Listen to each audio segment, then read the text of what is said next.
Praise the Lord. ദൈവനാമത്തിന് മഹത്വം ഉണ്ടാകട്ടെ.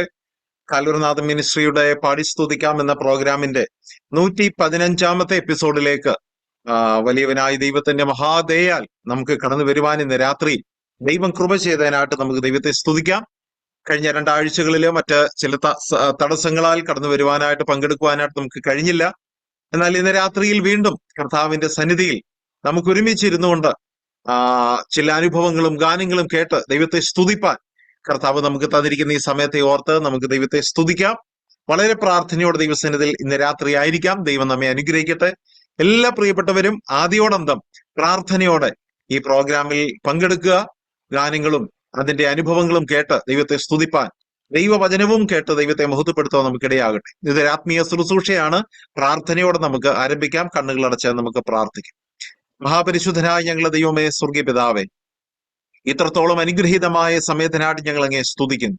ഇന്ന് രാത്രിയിലും ഞങ്ങൾക്ക് ഒരുമിച്ച് കർത്താവിന്റെ സന്നിധിയിൽ കടന്നു വന്ന് ഞങ്ങളുടെ കർത്താവിനെ മഹത്വപ്പെടുത്തുവാനും, കർത്താവെ കഴിഞ്ഞുപോയ കാലഘട്ടങ്ങളിൽ കർത്താവിന് വേണ്ടി അധ്വാനിച്ച ദൈവദാസന്മാരുടെ ജീവചരിത്രങ്ങളെ കേൾക്കുവാൻ, അവർ കർത്താവിന് വേണ്ടി എങ്ങനെ പ്രവർത്തിച്ചു എന്നുള്ളത് കേൾക്കുവാനും കാണുവാനും, അതിലൂടെയും ദൈവത്തെ മഹത്വപ്പെടുത്തുവാൻ, ഞങ്ങളെ തന്നെ ദൈവസന്നിധിയിൽ സമർപ്പിക്കുവാനൊക്കെ ദൈവം തന്ന കൃപയ്ക്കായിട്ട് ഞങ്ങൾ അങ്ങേ സ്തുതിക്കുന്നു. കടന്നു വന്ന ഓരോ പ്രിയപ്പെട്ടവരെ കർത്താവ് അനുഗ്രഹിക്കണമേ. പ്രാർത്ഥനയോടെ ദൈവസന്നിധിയിലായിരിക്കട്ടെ. എല്ലാ അനുഗ്രഹങ്ങളാലും കൃപകളാലും നിറയ്ക്കണം. ഗാനമാലപിക്കുന്ന അതിന്റെ പുറകിൽ പ്രവർത്തിക്കുന്ന പ്രിയപ്പെട്ടവരെ ഓർത്ത് ദൈവത്തെ സ്തുതിക്കുന്നു. ദൈവം കൃപ നൽകി ബലപ്പെടുത്തണം. പ്രാർത്ഥനയോടെ ദൈവസന്നിധിയിലായിരിക്കട്ടെ. യേശു ക്രിസ്തുവിന്റെ അതിപരിശുദ്ധമായ നാമത്തിൽ തന്നെ ആമേൻ. ദൈവനാമത്തിന് മഹത്വം ഉണ്ടാകട്ടെ. ഇന്ന് രാത്രിയിൽ നിങ്ങൾ ഒരുപക്ഷെ നോട്ടീസിൽ കണ്ടതുപോലെ വോൾബ്രീറ്റ് നാഗൽ, അതായത് വി നാഗൽ എന്ന ശ്രേഷ്ഠനായ കർത്താവിന്റെ ദാസന്റെ, ഒരു മിഷണറി വീരനായ കർത്താവിന്റെ ദാസന്റെ ജീവിത അനുഭവങ്ങളിലൂടെയാണ് നാം കടന്നു പോകുന്നത്. കഴിയുന്നിടത്തോളം ചില ഗാനങ്ങൾ, അദ്ദേഹത്തിന്റെ രചനയിൽ ഉൾപ്പെട്ടിരുന്ന ഗാനങ്ങൾ കേൾക്കുവാനും ദൈവത്തെ മഹത്വപ്പെടുത്തുവാനും നമുക്കിടയായി തീരട്ടെ. വളരെ സുപരിചിതമായ ചില ഗാനങ്ങൾ ക്രൈസ്തവ കൈരളിക്ക് പകർന്നു തന്ന ദൈവത്തിന്റെ ദാസനാണ് വി നാഗൽ അവർകൾ.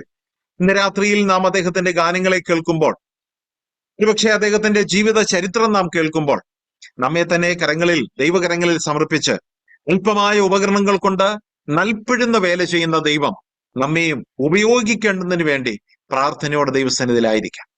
ഏതാണ്ട് മലയാളത്തിലുള്ള നിരവധി ക്രിസ്തീയ ഗാനങ്ങളുടെ രചയിതാവായിരുന്നു നമുക്കറിയാം വി നാഗൽ എന്ന വോൾബ്രൈറ്റ് നാഗൽ. ജർമ്മൻ ഒരു മിഷണറി വീരനായിരുന്നു അദ്ദേഹം. അതായത് ഒരു ജർമ്മൻ മിഷണറി ആയിരുന്നു വി നാഗൽ. അദ്ദേഹത്തിന്റെ ജീവചരിത്രത്തിലൂടെ നമുക്ക് കഴിയുന്നിടത്തോളം ഒന്ന് ഓട്ടപ്രദക്ഷിണം നടത്താനാണ് ആഗ്രഹിക്കുന്നത്. ഏതാണ്ട് 1867 ജനിച്ച് ഒരു തീർത്തൊരു വിശ്വാസ കുടുംബത്തിൽ തന്നെ ജനിച്ച് നവംബർ 3 ജർമ്മനിയിലെ ഹെസൻ എന്ന് പറയുന്ന പട്ടണത്തിൽ ജനിച്ച് 1921 മെയ് 12 വിട്ടുപിരിഞ്ഞ് ക്രിസ്തുവിനോടുകൂടെ ആയിരുന്ന ഒരു ദൈവദാസനായിരുന്നു വി നാഗൻ. ഇന്ന് നമ്മുടെ മധ്യത്തിൽ നമ്മൾ മിക്കപ്പോഴും പ്രത്യേകിച്ചും ശവസംസ്കാര ചടങ്ങുകളിലൊക്കെ ആലപിക്കുന്ന മിക്ക ഗാനങ്ങളും രചിച്ചത് കർത്താവിന്റെ ദാസനാണ് എന്ന് നമുക്കറിയാം. ജർമ്മനിയിലെ ഹെസൻ എന്ന് പറയുന്ന സംസ്ഥാനത്താണ് അദ്ദേഹം ജനിച്ചത്. അദ്ദേഹത്തിന്റെ പിതാവ് ഒരു തുകൽ പണിക്കാരനായിരുന്നു. ഹെൻറി പീറ്റർ എന്നായിരുന്നു അവരുടെ പേര്. തന്റെ മാതാവിന്റെ പേര് എലിസബത്ത് മെയ് എന്നായിരുന്നു. ഇദ്ദേഹത്തിന്റെ ചെറിയ പ്രായത്തിൽ തന്നെ, ശൈശവത്തിൽ തന്നെ അവര് മരണപ്പെടുവാനിടയായി, മാതാപിതാക്കൾ മരണപ്പെടുവാനിടയായി. എന്നാൽ വളരെ ദൈവകൃപയോടുകൂടെ പ്രിയപ്പെട്ടവര് അവരുടെ മക്കളൊക്കെ വളർന്നു വരുവാൻ ഇടയായി. തന്റെ പിതാവ് ഒരു സഞ്ചാര സുവിശേഷകനായിരുന്നു. അനേക സ്ഥലങ്ങളിൽ പോകുവാനും ചില ജോലികൾ ചെയ്യുവാനും അതിലൂടെ കാണുന്നവരോടെല്ലാം കർത്താവ് യേശു ക്രിസ്തുവിനെ കുറിച്ച് പറയുന്ന ഒരു സുവിശേഷകനായിരുന്നു അദ്ദേഹത്തിന്റെ ചരിത്രം കേട്ട് കർത്താവ് യേശു ക്രിസ്തുവിനെ തന്റെ 18ാമത്തെ വയസ്സിൽ രക്ഷകനായി സ്വീകരിക്കുവാൻ തനിക്ക് ദൈവം കൃപ ചെയ്തു. അതോടെ ഒരു സുവിശേഷകനായി ജീവിക്കണം എന്നൊരു ആഗ്രഹം തന്റെ ജീവിതത്തിലേക്ക് കടന്നു വന്നു. അനേകരോട് കർത്താവിനെ കുറിച്ച് പറയണമെന്നും അനേക സ്ഥലങ്ങളിൽ ചെന്ന് കർത്താവിന്റെ പ്രസംഗം പറയണമെന്നും വചനം അറിയിക്കണമെന്നുള്ള ആഗ്രഹം അദ്ദേഹത്തിനുണ്ടായി. സ്വിറ്റ്സർലൻഡിലുള്ള ബാസൽ പട്ടണത്തിലെ ലൂഥറൻ വൈദിക പഠനശാലയിൽ അതുകൊണ്ട് തന്നെ ദൈവവചനം പഠിക്കുവാൻ അദ്ദേഹം ആരംഭിച്ചു. ഏതാണ്ട് 6 വർഷത്തെ പഠനം അദ്ദേഹത്തിന്റെ ജീവിതത്തിൽ വളരെ മാറ്റങ്ങൾ ഉണ്ടായി. ദൈവവചനത്തെ കൂടുതൽ അറിയുവാനും കർത്താവിനെ കൂടുതൽ തിരിച്ചറിയുവാനും ഇടയായിത്തീർന്നു. ഏതാണ്ട് 1892 ഇവാഞ്ചലിക്കൽ ലൂതറൻ മിഷൻ ഇന്ത്യയിലെ പ്രവർത്തനത്തിനു വേണ്ടി അദ്ദേഹത്തെ നിയോഗിച്ചു.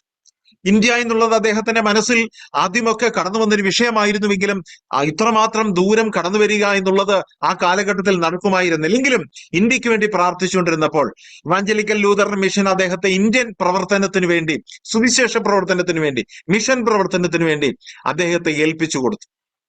അങ്ങനെയാണ് അദ്ദേഹം ജർമ്മനി വിട്ട് ഇന്ത്യയിലേക്ക് അദ്ദേഹം കടന്നു വരുന്നത്.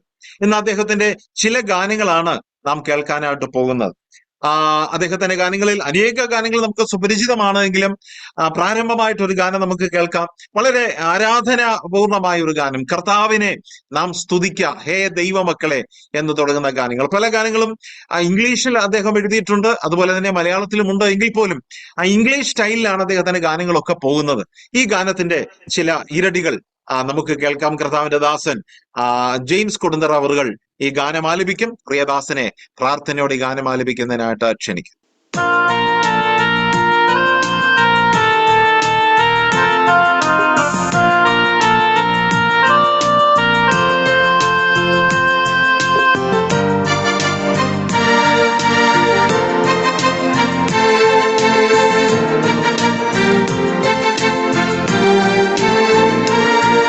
കർത്താവിനെ നാം സ്തുതിക്ക ഹേ ദൈവമക്കളെ, സന്തോഷത്തിൽ നാം അർപ്പിക്ക സ്തോത്രത്തിൻ ബലിയേ. നാം സ്തോത്രം സ്തോത്രം സ്തോത്രം കഴിക്കാം. സ്തോത്രം സ്തോത്രം നാം സ്തോത്രം കഴിക്കാം.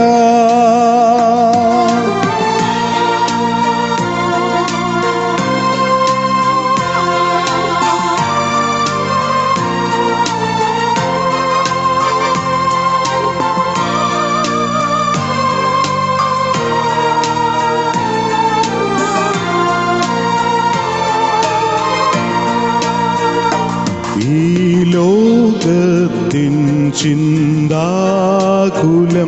ദൈവാശ്രിതർക്കില്ല. തൻ പൈതങ്ങളിൻ ആവശ്യം താൻ കരുതും സദാ. നാം സ്തോത്രം സ്തോത്രം സ്തോത്രം കഴിക്കാം. സ്തോത്രം സ്തോത്രം നാം സ്തോത്രം കഴിക്കാം.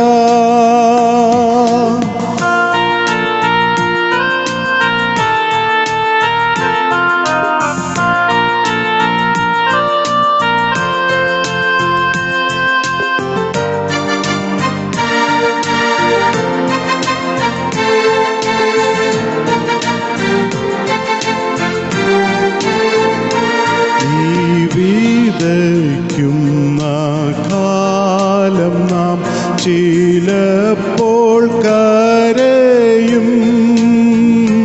പിതാവോ കണ്ണു നീരെല്ലാം തുടച്ചു കളയും.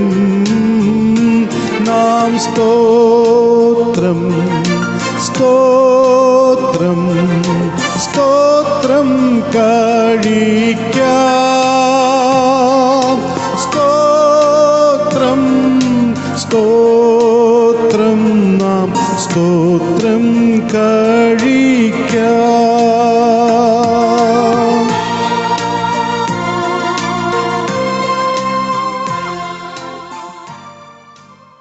Thank you. വി നാഗൽ അവറുകളുടെ ജീവിതത്തിലൂടെ നാം കടന്നു പോവുകയായിരുന്നു.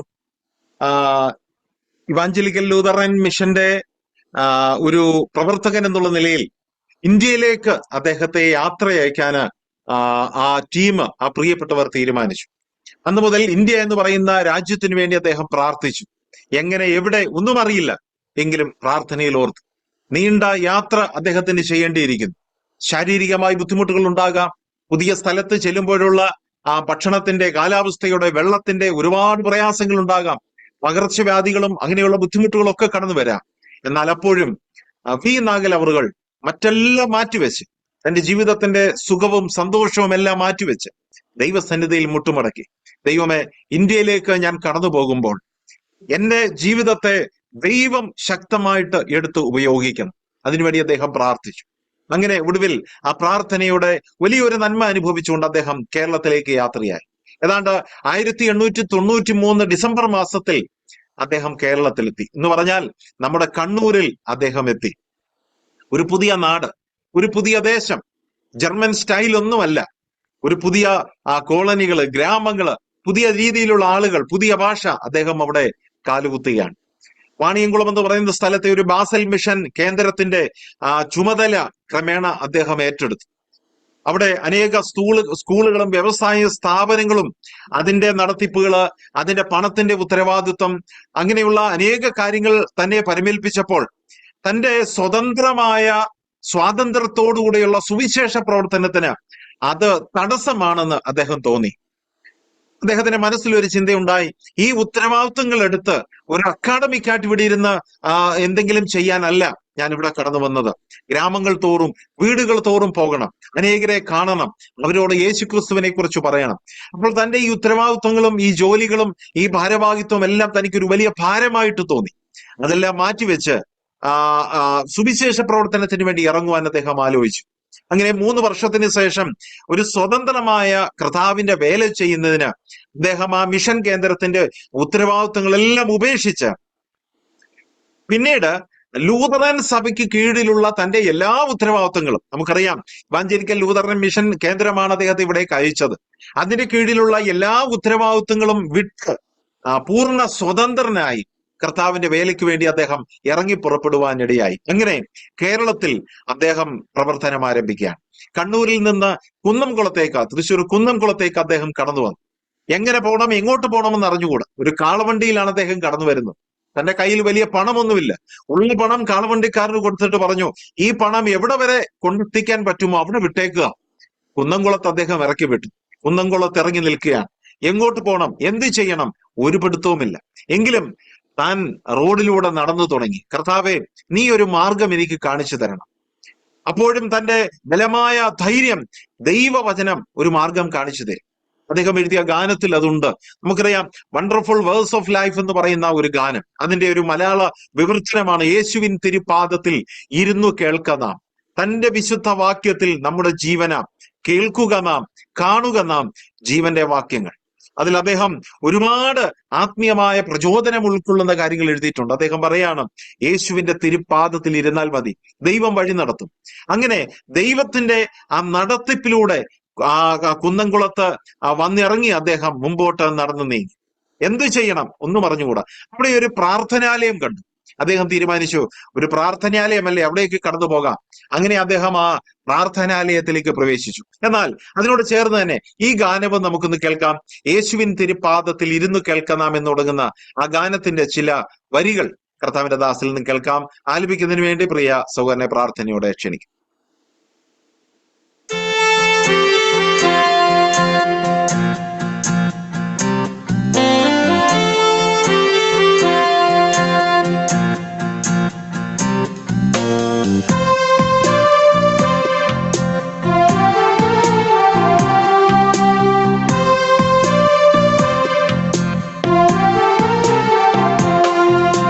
യേശുവിൻ തിരുപാദത്തിൽ ഇരുന്നു കേൾക്കുന്ന തന്റെ വിശുദ്ധ വാക്യത്തിൽ നമ്മുടെ ജീവനാ. യേശുവിൻ സുവിശേഷം ദിവ്യമാമുപദേശം കേൾക്കുക നാം, കാക്കുക നാം ജീവന്റെ വാക്യങ്ങൾ. കേൾക്കുക നാം, കാക്കുക നാം ജീവന്റെ വാക്യങ്ങൾ.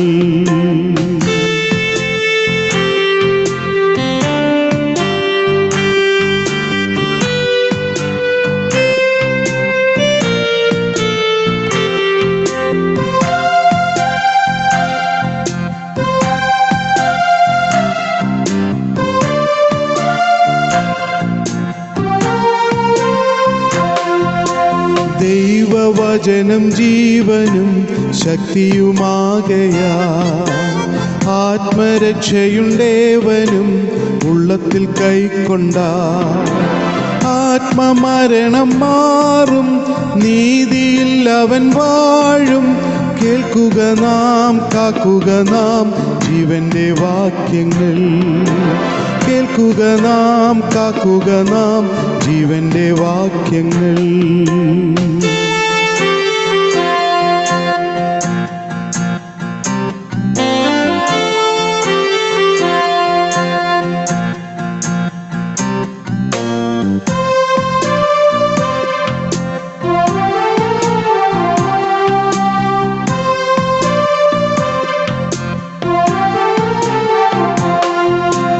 അജ്ഞനെ ജ്ഞാനിയാക്കുവാൻ വചനം ജ്ഞാനമാ. സത്യത്തിൽ അതു കാക്കുവാൻ സ്വർഗത്തിൻ ദാനമാ. ഒഴിയൻ നിത്യനാശം കാലിനൊരു പ്രകാശം. കേൾക്കുക നാം, കാക്കുക നാം ജീവന്റെ വാക്യങ്ങൾ. കേൾക്കുക നാം, കാക്കുക നാം ജീവന്റെ വാക്യങ്ങൾ.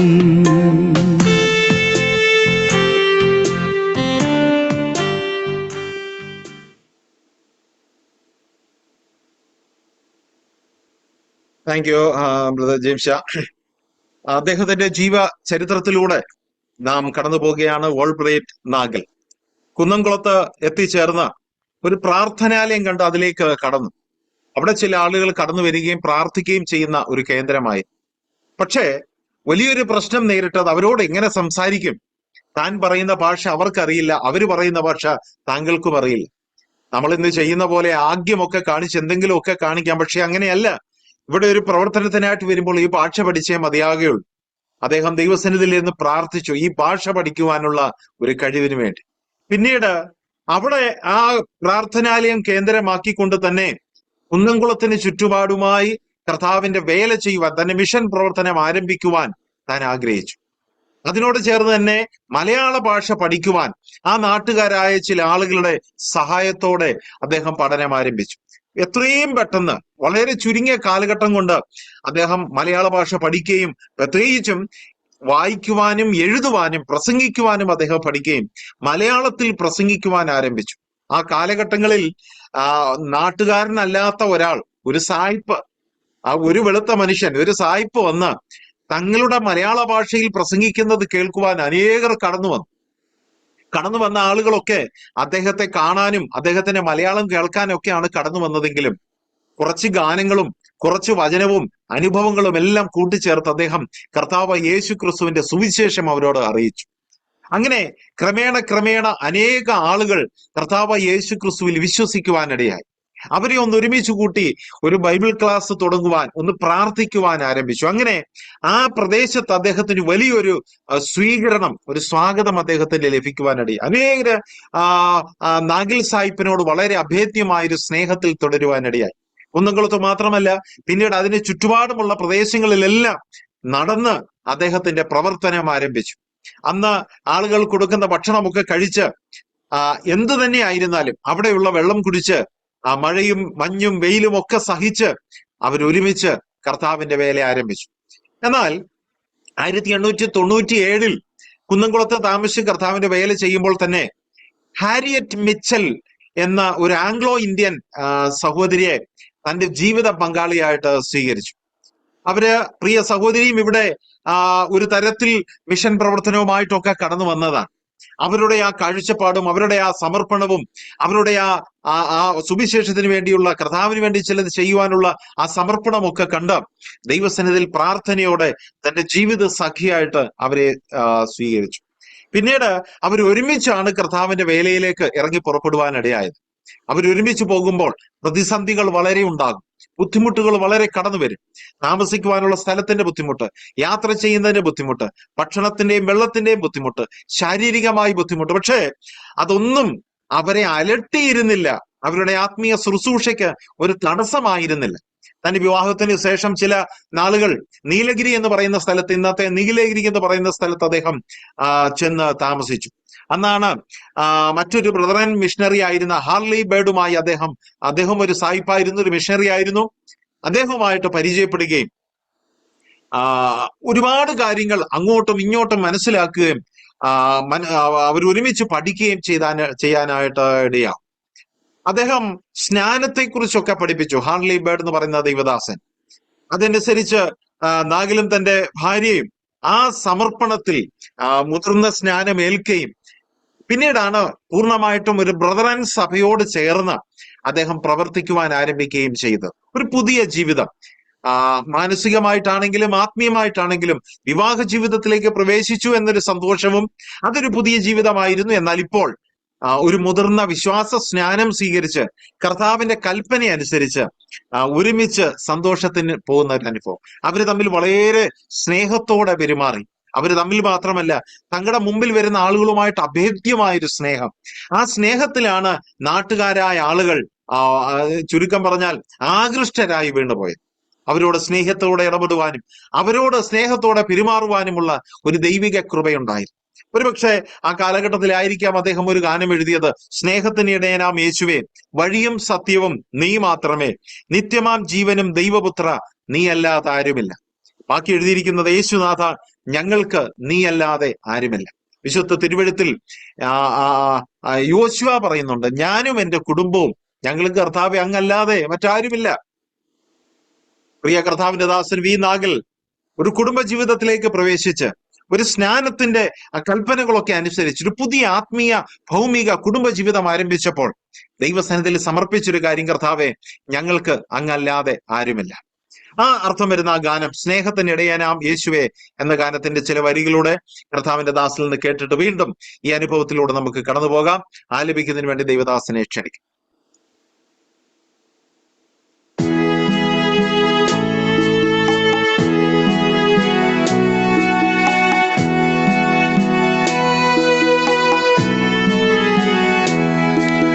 സ്നേഹത്തിനിടയനാമേശുവേ, വഴിയും സത്യവും നീ മാത്രമേ, നിത്യമാം ജീവനും ദൈവപുത്ര നീയല്ലാതാരുമില്ല.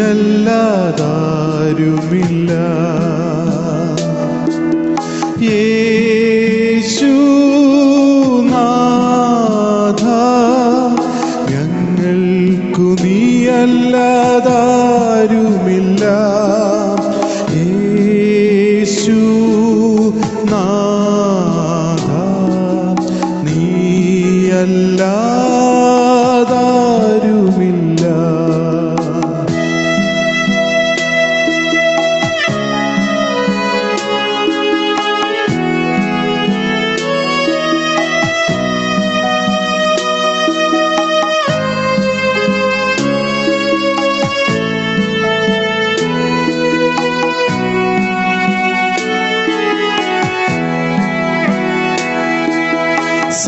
സാധുക്കൾക്കായി വലഞ്ഞലഞ്ഞതും ആടുകൾക്കായി ജീവൻ വെടിഞ്ഞതും പാടുകൾ പെട്ടതും ആർനായക നീയല്ലാതാരുമില്ല.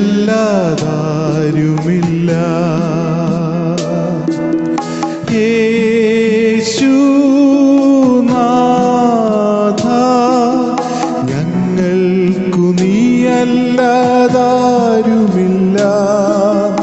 യേശുനാഥ നീയല്ലാതാരുമില്ല.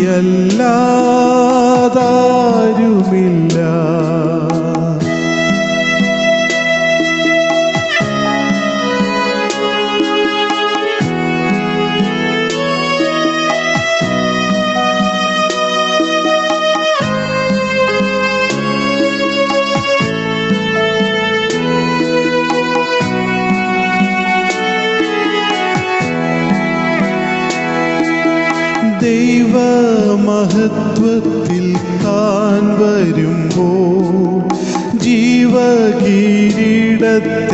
താൻ തരുമ്പോൾ അപ്പോഴും ഞങ്ങൾ പാടിയിടും നാഥ നീയല്ലാതാരുമില്ല.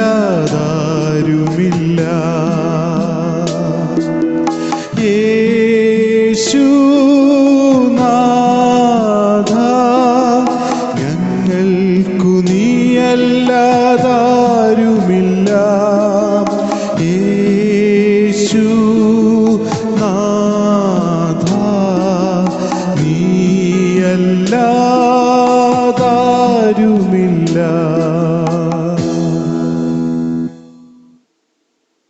Thank you brother. കർത്താവിന്റെ ദാസനായ വി നാഗലിലൂടെ ജീവിതാനുഭവങ്ങളിലൂടെ നാം കടന്നു പോകുകയായിരുന്നു. ഒരു കുടുംബ ജീവിതത്തിലേക്ക് പ്രവേശിച്ച് സ്നാനപ്പെട്ട് സഭാ ജീവിതത്തിലേക്ക്, ഒരു പുതിയ ആത്മീയ ജീവിതത്തിലേക്ക് പ്രവേശിച്ചപ്പോൾ ഞാൻ ഓർപ്പിച്ചു, വളരെ പ്രതിബന്ധങ്ങളും പ്രയാസങ്ങളും ഒരുപക്ഷെ ജീവിതത്തിൽ കടന്നു വരും. നാം അദ്ദേഹത്തിന്റെ ഗാനങ്ങളിലൂടെ കടന്നു പോകുകയായിരുന്നല്ലോ. അദ്ദേഹം എഴുതിയ ഓരോ ഗാനങ്ങളും ഹൃദയസ്പർശിയായ വരികളും ആശയങ്ങളുമായി. നമുക്കറിയാം, വളരെ സുപരിചിതമായ ഒരു ഗാനമാണ് സമയമാം രഥത്തിൽ എന്ന് പറയുന്ന ഒരു ഗാനം. ഹൃദയത്തിന്റെ ഉള്ളിലേക്ക് ഇറങ്ങിച്ചെല്ലുന്ന ഒരു ഗാനം. അതുപോലെ എത്രയോ ഗാനങ്ങൾ നമ്മെ വേദനിപ്പിക്കുന്ന, ആശ്വസിപ്പിക്കുന്ന, ധൈര്യപ്പെടുത്തുന്ന, ശക്തിപ്പെടുത്തുന്ന വരികൾ, വാക്കുകൾ, ആശയം. ഇതൊക്കെ നാം അറിയുന്ന പോലെ ഒരു പാട്ട് എഴുതണമല്ലോ എന്ന് കരുതി അദ്ദേഹം എഴുതി ചേർത്തതല്ല. ജീവിതത്തിന്റെ അനുഭവങ്ങളിൽ നിന്ന്, ജീവിതത്തിന്റെ ചരിത്രങ്ങളിൽ നിന്ന്, താൻ നേരിട്ട ചില അനുഭവങ്ങളിൽ നിന്ന്, ജീവിത സാഹചര്യങ്ങളിൽ നിന്ന് അദ്ദേഹം കുത്തിക്കുറിച്ച ചില വരികളാണ്. എന്ന് പറഞ്ഞാൽ ദൈവം തന്നോട് ഇടപെട്ട ചില മേഖലകളിൽ തനിക്ക് മനസ്സിലായ ദൈവ കൃപയെക്കുറിച്ചും ദൈവ സ്നേഹത്തെക്കുറിച്ചും അദ്ദേഹം എഴുതിയ ചില വരികളാണ്. കുടുംബജീവിതത്തിലേക്ക് പ്രവേശിച്ച് ആ കുടുംബജീവിതം മുമ്പോട്ട് പോകുമ്പോൾ അദ്ദേഹത്തിന് ഒരു കാര്യം മനസ്സിലായി. തന്റെ ആത്മീയ പ്രവർത്തനത്തിന്, മിഷൻ പ്രവർത്തനത്തിന് ഒരുപക്ഷെ തനിക്ക് എത്രമാത്രം അതിനോട് സമർപ്പണമുണ്ടോ അത്ര തന്നെ, അല്ലെങ്കിൽ അതിനേക്കാൾ ഉപരിയായ ഒരു സമർപ്പണമുള്ള, ഒരു ദൈവകൃപയുള്ള ഒരു സഹോദരിയെ, ഒരു പെൺകുട്ടിയെ തന്നെയാണ് തനിക്ക് ഭാര്യയായിട്ട് ലഭിച്ചത് എന്ന് തനിക്ക് മനസ്സിലായി. ഞാനത് ഓർത്ത് ദൈവത്തെ സ്തുതിച്ചു. അങ്ങനെ അത് മാത്രമല്ല, ജർമ്മൻ ഭാഷയാണല്ലോ അവരുടെ ഭാഷ. ഇംഗ്ലീഷ് ഭാഷയിലുള്ള തന്റെ അജ്ഞതകളെ, അറിവില്ലായ്മകളെ, പോരായ്മകളെ ഒക്കെ പരിഹരിക്കുവാൻ ഹാരിയറ്റ് മിച്ചലിന് ഇടയായി. അങ്ങനെ അവർ അന്യോന്യം ശക്തിപ്പെടുത്തി ഒരുമിച്ച് പ്രാർത്ഥിച്ച് ആ കർത്താവിന്റെ വേലയിൽ അവര് ഇറങ്ങി പുറപ്പെട്ടു. മാത്രമല്ല, തന്റെ ലേഖനങ്ങളിൽ എഴുതുമ്പോൾ അതിലുള്ള കുറവുകള്, സംസാരിക്കുമ്പോഴുള്ള പ്രശ്നങ്ങൾ, ഇതെല്ലാം അന്യോന്യം പരിഹരിക്കുകയും ഒരുമിച്ച് കർത്താവിന്റെ വേലയിൽ അവര് തുടരുകയും ചെയ്തു. അവർക്ക് 5 ആൺകുട്ടികളും 2 പെൺകുട്ടികളും ദൈവം അവർക്ക് ദാനം ചെയ്തു. എന്നാൽ ഇതിൽ ഒരു ആൺകുട്ടിയും ഒരു പെൺകുട്ടിയും ശൈശവ പ്രായത്തിൽ തന്നെ മരണപ്പെടുവാനുണ്ടായി. തന്നെ വളരെ വേദനിപ്പിച്ച ഒരു ഘടകമായിരുന്നു. ഒരുപക്ഷെ അദ്ദേഹം എഴുതിയ ഗാനങ്ങളൊക്കെ ആ സന്ദർഭങ്ങളിൽ എഴുതി ദൈവത്തെ മഹത്വപ്പെടുത്തിയ വരികൾ തന്നെയാണ്. 2 കുഞ്ഞുങ്ങളുടെ മരണം തന്നെ വളരെ വേദനിപ്പിച്ചു, വളരെ ദുഃഖിപ്പിച്ചു, വളരെ തകർത്തു. എങ്കിലും താൻ എടുത്ത ആ ഒരു തീരുമാനം, ഇന്ത്യയിൽ വന്ന്, പ്രത്യേകിച്ചും കേരളത്തിൽ ഇവിടെ ആയിരുന്നുകൊണ്ട് കർത്താവിന്റെ വേല ചെയ്യുക. അനേക ആളുകൾ അജ്ഞതയുടെ മധ്യത്തിൽ, അറിവില്ലാതെ ജീവിതം നശിച്ചുകൊണ്ടിരിക്കുമ്പോൾ അവരുടെ ഇടയിലേക്ക് ഇറങ്ങിച്ചെന്ന് അവര് കഴിക്കുന്ന ഭക്ഷണം കഴിച്ച്, അവര് കുടിക്കുന്ന വെള്ളം കുടിച്ച്, അവരുടെ കുടിലിൽ കിടന്ന്, തറയിൽ കിടന്ന്, പായ് കാണുകയില്ല, തലയിണ കാണുകയില്ല, കട്ടില് കാണുകയില്ല, മെത്ത കാണുകയില്ല, നല്ല ഭക്ഷണം ഉണ്ടാകുകയില്ല. എന്നാൽ ഒന്നും വേണ്ട, അവരോടുകൂടെ ആ അനുഭവങ്ങളിലൂടെ കടന്നുപോയി അവരോടൊപ്പം ഇരുന്ന് കർത്താവിന്റെ വചനം അവരെ അറിയിച്ച് ഒരുമിച്ച് പ്രാർത്ഥിക്കുമ്പോൾ, കാലങ്ങൾ കഴിയുമ്പോൾ അവരും കർത്താവ് യേശു ക്രിസ്തുവിനെ ഹൃദയത്തിൽ സ്വീകരിക്കുമ്പോൾ തനിക്ക് ലഭിക്കുന്ന ഒരു സന്തോഷം, അതായിരുന്നു ഒരുപക്ഷെ തന്റെ മക്കളുടെ മരണത്തിന്റെ വേദന മറക്കുവാൻ കഴിയുന്ന ഒരു വലിയ സന്തോഷം. അദ്ദേഹം എഴുതിയ മറ്റൊരു ഗാനമാണ് യേശു എൻ സ്വന്തം ഹല്ലേലൂയ, എന്നുടെ ഭാഗ്യം ചൊല്ലിക്കൂടാ, പഴയതെല്ലാം കഴിഞ്ഞുപോയി, കണ്ടാലും സർവം പുതിയതായി. ആ ഗാനവും ഏതാണ്ട് ഈ ആശയങ്ങൾ ഉൾക്കൊള്ളുന്ന ഒരു ഗാനവുമാണ്. നമുക്കതിന്റെ ചില വരികൾ കേട്ട് വീണ്ടും മടങ്ങി വരാം.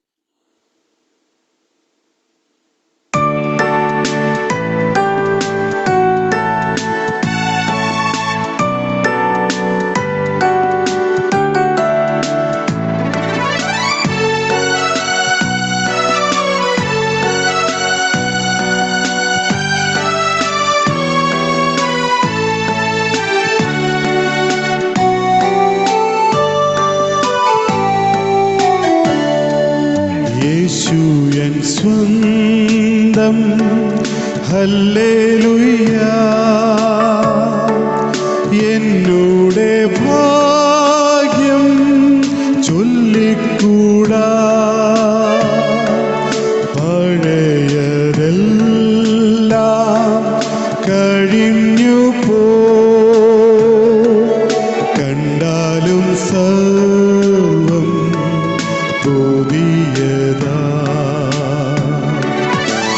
എനിക്കു പാട്ടും പ്രശംസയും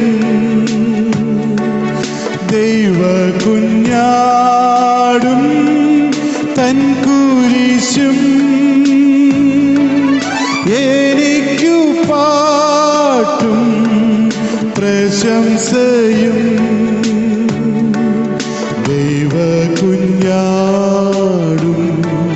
തൻ കുരിശും.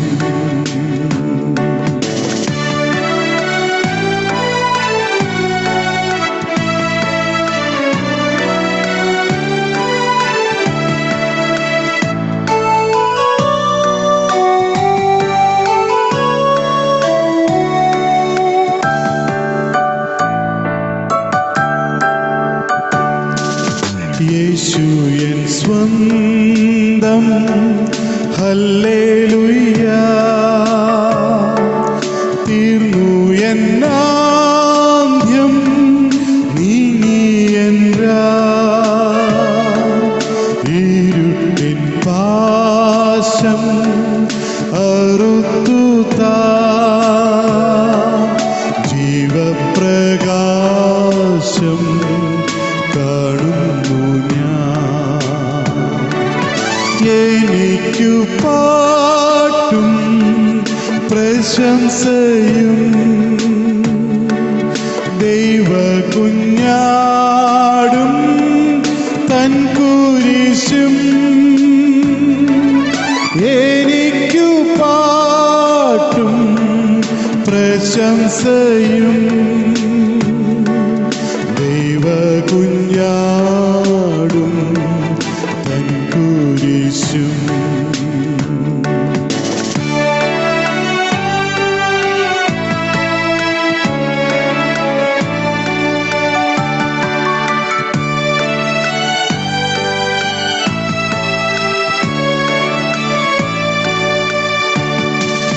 യേശു എൻ സ്വന്തം, ഹല്ലേലൂയ. ഈ സ്നേഹബന്ധം നിൽക്കും സദാ. മരണത്തോളം സ്നേഹിച്ചു നിത്യതയോളം സ്നേഹിക്കും. എനിക്കു പാട്ടും പ്രശംസയും ദൈവകുഞ്ഞാടും തൻ കുരിശും. എനിക്കു പാട്ടും പ്രശംസയും ദൈവകുഞ്ഞാടും തൻ കുരിശും.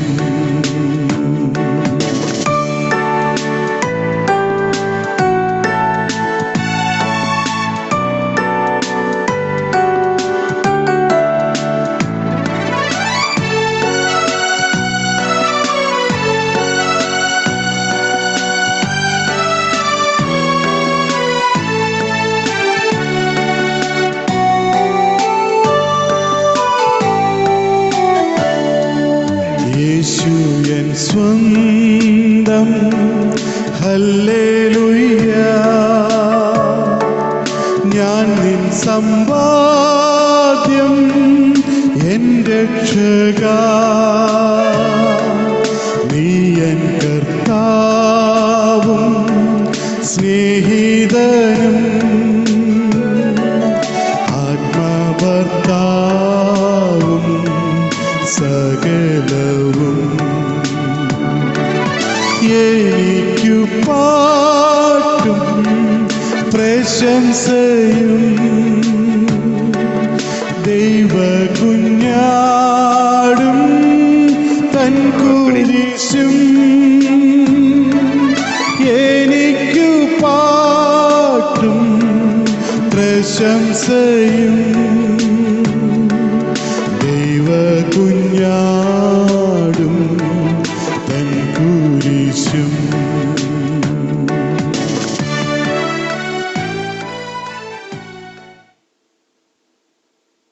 വളരെ അനുഗ്രഹീതമായ വരികൾ കർത്താവിന്റെ ദാസൻ പാടുമ്പോൾ ഞാൻ ആ പാട്ടും ആ മുഖവും ഇങ്ങനെ ശ്രദ്ധിക്കുകയായിരുന്നു. എത്രയോ വർഷങ്ങൾക്ക് ശേഷം ഒരുപക്ഷെ അദ്ദേഹത്തെ കണ്ടിട്ടില്ലാത്ത നാം ആ പാട്ട് പാടുമ്പോൾ ഇത്രമാത്രം ഒരു സന്തോഷവും പ്രത്യാശയും ധൈര്യവും ഉണ്ടാകുന്നെങ്കിൽ ആ ഗാനം എഴുതിയ കർത്താവിന്റെ ദാസന്റെ ജീവിതാനുഭവത്തിന്റെ ആ സന്തോഷം ഒന്ന് ആലോചിച്ച് നോക്കുക, എത്രമാത്രം വലുതായിരിക്കും. ദൈവത്തിന് സ്തോത്രം.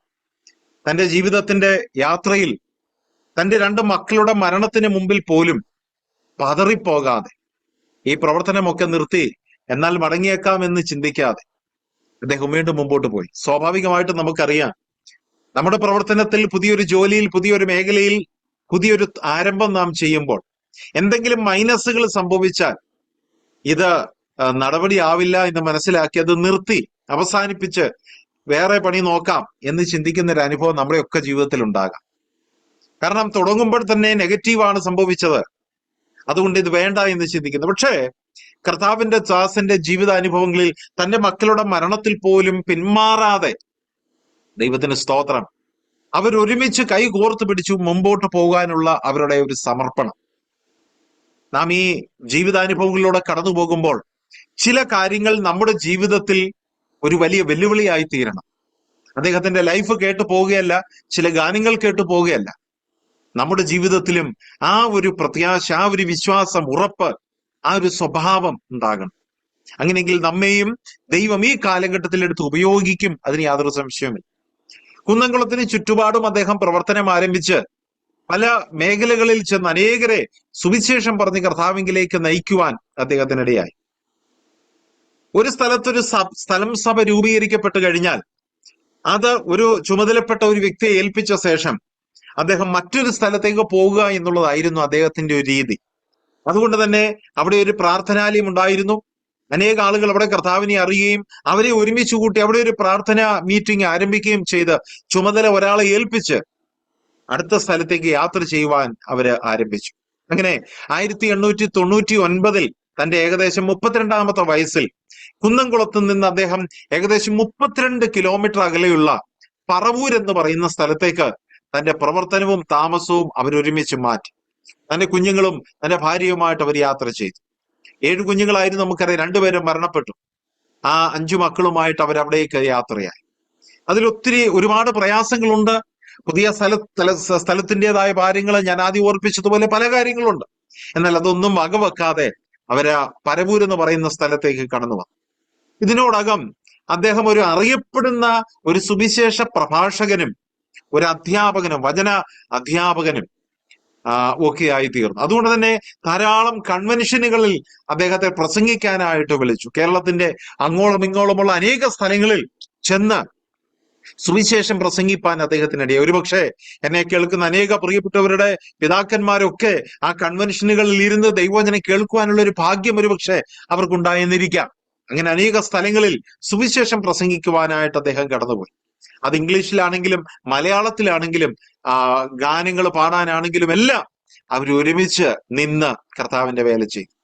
1898 31ാമത്തെ തന്റെ വയസ്സിൽ ക്രിസ്തീയ സ്നാനം എന്ന പേരിൽ ഒരു പുസ്തകം അദ്ദേഹം രചിച്ചു. ആളുകളൊക്കെ മുതിർന്നു വരുമ്പോൾ സ്നാനം കഴിക്കുന്നതിന്റെ ദുരുപദേശങ്ങളെ ഖണ്ഡിക്കുവാനും അതെന്താണ് ആ ഉപദേശം എന്നവർക്ക് പഠിപ്പിച്ചു കൊടുക്കുവാനും ആയിട്ട് മലയാളത്തിൽ എഴുതിയ ഒരു ഗ്രന്ഥമായിരുന്നു. തന്റെ ഏതാണ്ട് ഗ്രന്ഥങ്ങളിലെ ഏതാണ്ട് ആദ്യത്തെ ഗ്രന്ഥമായിട്ടാണ് ക്രിസ്തീയ സ്നാനം എന്ന പുസ്തകത്തെക്കുറിച്ച് മനസ്സിലാക്കുവാൻ കഴിയും. ആ പുസ്തകം വായിച്ച് അനേകര് കർത്താവിനെ അറിയാനും വിശ്വാസത്തിലേക്ക് കടന്നു വരുവാനും സ്നാനം സ്വീകരിപ്പാൻ ഇടയായി എന്നുള്ളത് ചരിത്രത്തിൽ നമുക്ക് കാണാൻ കഴിയും. കുറച്ച് നാളുകൾക്ക് ശേഷം ഏതാണ്ട് 1906 തന്റെ 39ാമത്തെ വയസ്സിൽ നാഗിലെ തൃശ്ശൂരുള്ള സ്ഥലത്തേക്ക് കടന്നു വന്നു. അവിടെ നെല്ലിക്കുന്നം എന്ന് പറയുന്ന സ്ഥലത്തേക്ക് അദ്ദേഹം കടന്നു വന്നു.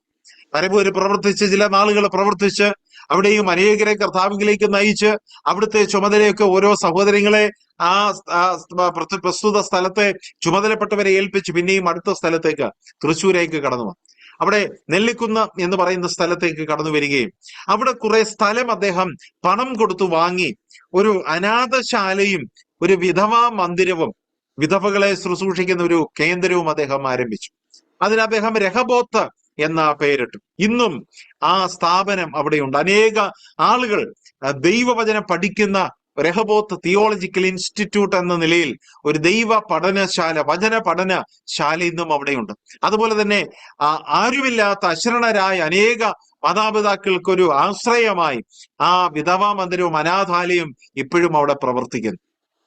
ഈ അനാഥശാല ഏതാണ്ട് 100 വർഷത്തിലധികമായി ഇപ്പോഴും അത് വളരെ അനുഗ്രഹമായിട്ട് ആ ശുശ്രൂഷ ഇന്നുള്ള ദൈവദാസന്മാരൊക്കെ ആ ശുശ്രൂഷ കൊണ്ടുപോകും. താൻ ഇതൊക്കെ ചെയ്യുന്നത് കർത്താവിനോടുള്ള സ്നേഹവും കർത്താവിന്റെ സ്നേഹവും തിരിച്ചറിഞ്ഞ ആ സ്നേഹത്തിന്റെ ആഴം കൊണ്ടാണ്. ഞാനിങ്ങനെ ചിന്തിക്കുകയായിരുന്നു, നമ്മുടെയൊക്കെ ദേശത്ത് എത്രയോ ആയിരങ്ങൾ മരണത്താൽ മാറ്റപ്പെടുമ്പോൾ, എത്രയോ ആയിരങ്ങൾ കൊലപാതകത്തിലൂടെ മരണപ്പെടുന്നു, ആത്മഹത്യ ചെയ്യുന്നു, പിഞ്ചു കുഞ്ഞുങ്ങളെ കൊന്നുകളയുന്നു, യദൃച്ഛിയ ഒന്നും അറിയാതെ അർദ്ധരാത്രിയില് പ്രകൃതിയുടെ ആ കലിതുള്ളിക്കൊണ്ട് മരണപ്പെടുന്നു. അതിലെത്രയോ പേർ നിത്യനാശത്തിലേക്ക് പോകുന്നുവെന്ന് നാം ചിന്തിച്ചിട്ടുണ്ടോ? എത്രയോ പേർ നിത്യ നരകത്തിലേക്കാണ് പോകുന്നതെന്ന് നാം ചിന്തിച്ചിട്ടുണ്ടോ? പലപ്പോഴും നാം ചിന്തിക്കുന്നത്, എന്റെ വീട്, എനിക്ക് ഭക്ഷിക്കുവാൻ ആഹാരമുണ്ട്, കുടിക്കുവാൻ വെള്ളമുണ്ട്, വാഹനമുണ്ട്, നല്ല ഭവനമുണ്ട്, അത്യാവശ്യം ജീവിക്കാനുള്ള പണമുണ്ട്, പിന്നെ ഞാൻ എന്തിനു ഭാരപ്പെടണം? ഇല്ലാത്തൊരു വ്യക്തിയെ സംബന്ധിച്ച് മറ്റുള്ളവരെ കുറിച്ച് ഞാൻ എന്തിനു ആകുലപ്പെടണം?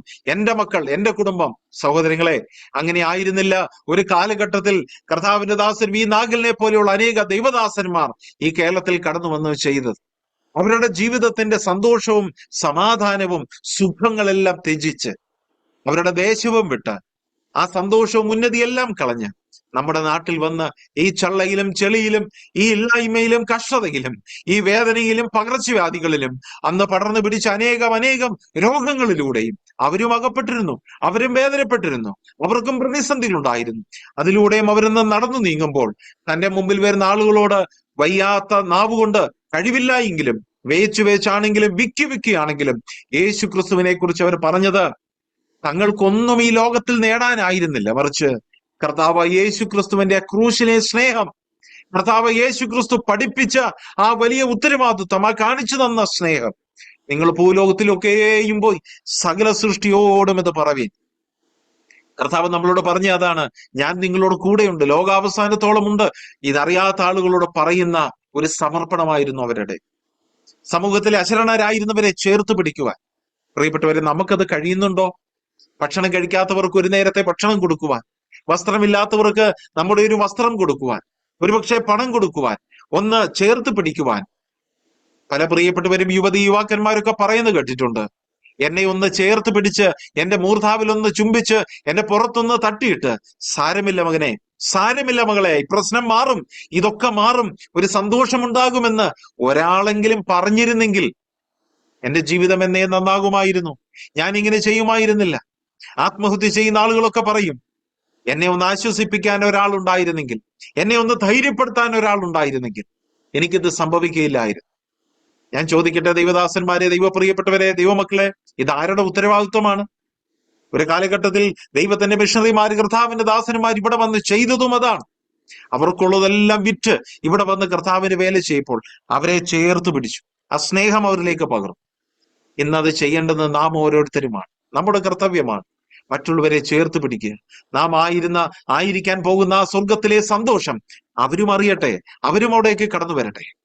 രഹബോത്ത് തിയോളജിക്കൽ ശാലയും അനാഥാലയവും ഇന്നും നിലനിൽക്കുമ്പോൾ അദ്ദേഹം അധ്വാനിച്ച അധ്വാനം, ആ വിയർപ്പും രക്തവും വീണൊഴുക്കിയ ആ കഷ്ടതയും അതിന് പുറകിൽ അനുഭവിച്ച പട്ടിണിയും പരിവട്ടവുമെല്ലാം നാം മനസ്സിലാക്കി. What is my responsibility? എന്റെ ഉത്തരവാദിത്വം എന്താണെന്ന് തിരിച്ചറിഞ്ഞ് ജനത്തിനു വേണ്ടി, കർത്താവിന് വേണ്ടി ചെയ്യുവാൻ നാം ബാധ്യസ്ഥരാണ്. അദ്ദേഹത്തിന്റെ അനുഗ്രഹീതമായ ഒരു ഗാനം, ദൈവത്തിന്റെ ഏകപുത്രൻ പാപികളെ രക്ഷിപ്പാൻ മനുഷ്യനായി പാടുപെട്ട് കുരിശിന്മേൽ മരിച്ചു. അതിന്റെ അടുത്ത വരി വായിക്കുന്ന ഇങ്ങനെയാണ്, ഇത്ര സ്നേഹം, ഇത്ര സ്നേഹം, ഇത്ര സ്നേഹം എരിവാൻ മനുഷ്യരിൽ എന്തു നന്മ കണ്ടു നീ രക്ഷാകര. വളരെ സുപരിചിതമായ ദൈവസ്നേഹത്തെ വിളിച്ചറിയിക്കുന്ന ഒരു ഗാനം. ഈ ഗാനവും കർത്താവിന്റെ ദാസിൽ നിന്ന് ചില വരികൾ കേട്ട് നമുക്ക് മടങ്ങി വരാം.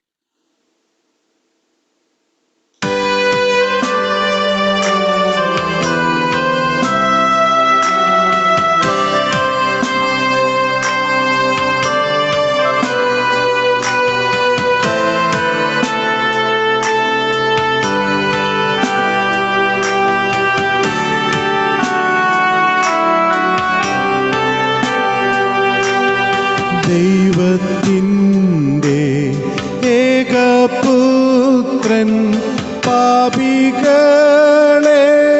രക്ഷിപ്പാൻ മനുഷ്യനായി പാടുപെട്ടു കുരിശിന്മേൽ മരിച്ചു.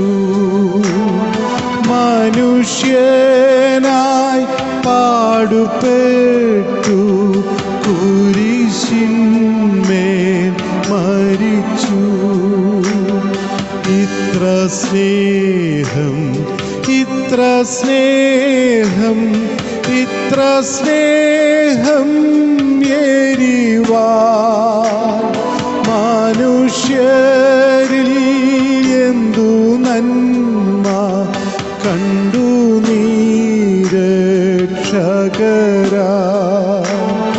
മനുഷ്യരിൽ എന്തു നന്മ കണ്ടു നീ രക്ഷകരാ.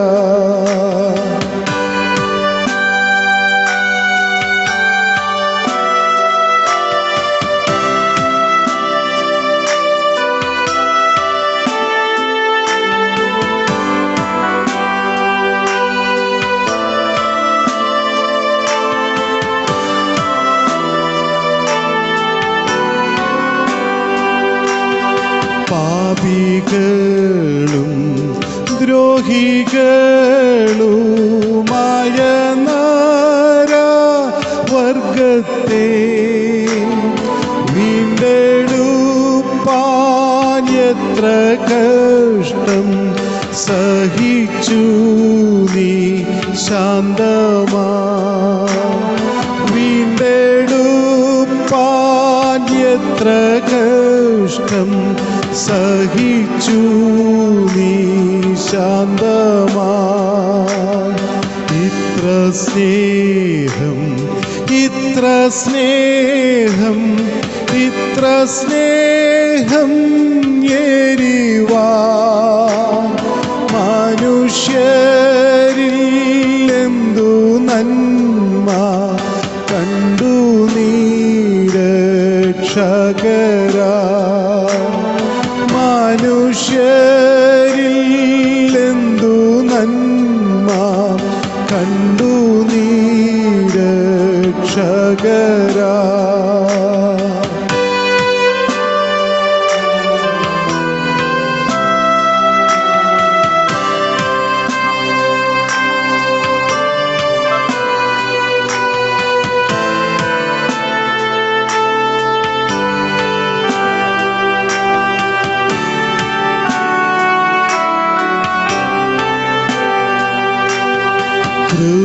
കൃപയാലെ രക്ഷപ്പെട്ട പാപിയായ ഞാനിതാ ഹൃദയത്തിൽ ദൈവസ്നേഹം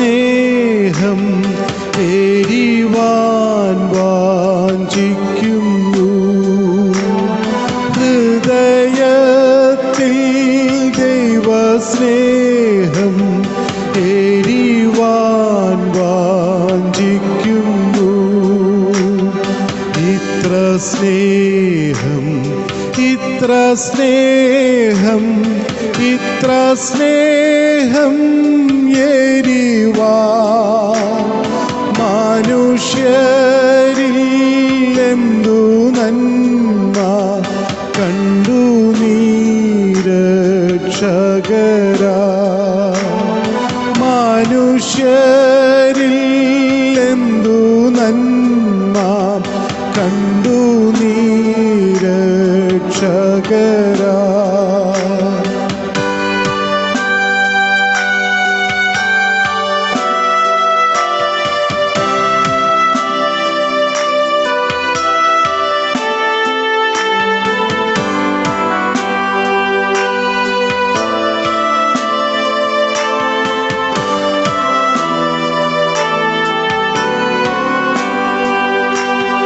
പാപിയിൽ പ്രധാനിയായി എന്നെ രക്ഷിപ്പാൻ ശാപമൃത്യു ഏറ്റ നിന്നെ നിത്യകാലം വാഴ്ത്തും ഞാൻ. ശാപമൃത്യുവേറ്റ നിന്നെ നിത്യകാലം വാഴ്ത്തും ഞാൻ. ഇത്ര സ്നേഹം ഇത്ര സ്നേഹം ഇത്ര സ്നേഹം എരിവാൻ മനുഷ്യരിൽ എന്തു നന്മ കണ്ടു നീ രക്ഷകരാ. മനുഷ്യരിൽ എന്തു നന്മ കണ്ടു നീ രക്ഷകരാ.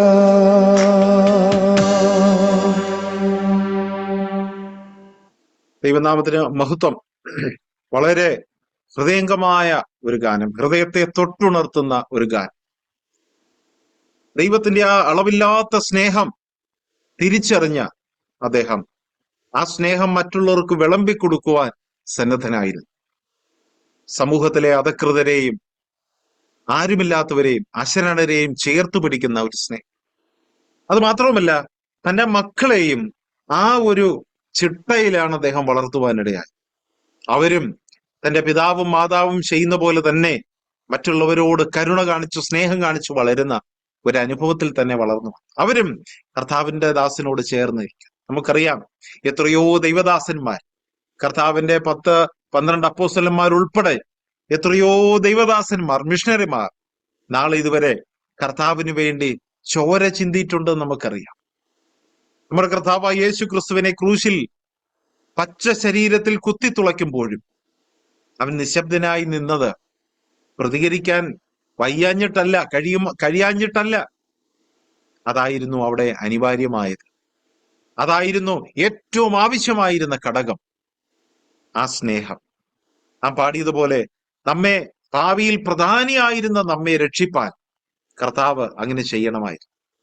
കർത്താവ് അത് തന്നെ നമ്മെ പഠിപ്പിച്ചു, നിങ്ങളും അത് ചെയ്യുക. തങ്ങളുടെ ജീവിതത്തിൽ പച്ച ശരീരത്തിൽ പച്ച കറുത്തു മുറിച്ച് ചുട്ടുകരിച്ച് എത്രയോ ദൈവദാസന്മാർ, ദൈവമക്കൾ, അവരൊക്കെ അത് ഏറ്റുവാങ്ങുമ്പോൾ ആ ക്രൂശിലെ സ്നേഹം, ആ കർത്താവിന്റെ മുഖം തങ്ങളുടെ ഹൃദയത്തിൽ കണ്ട് അവനെ മുറുകെ പിടിച്ചു നിൽക്കുന്ന ഒരു അനുഭവം.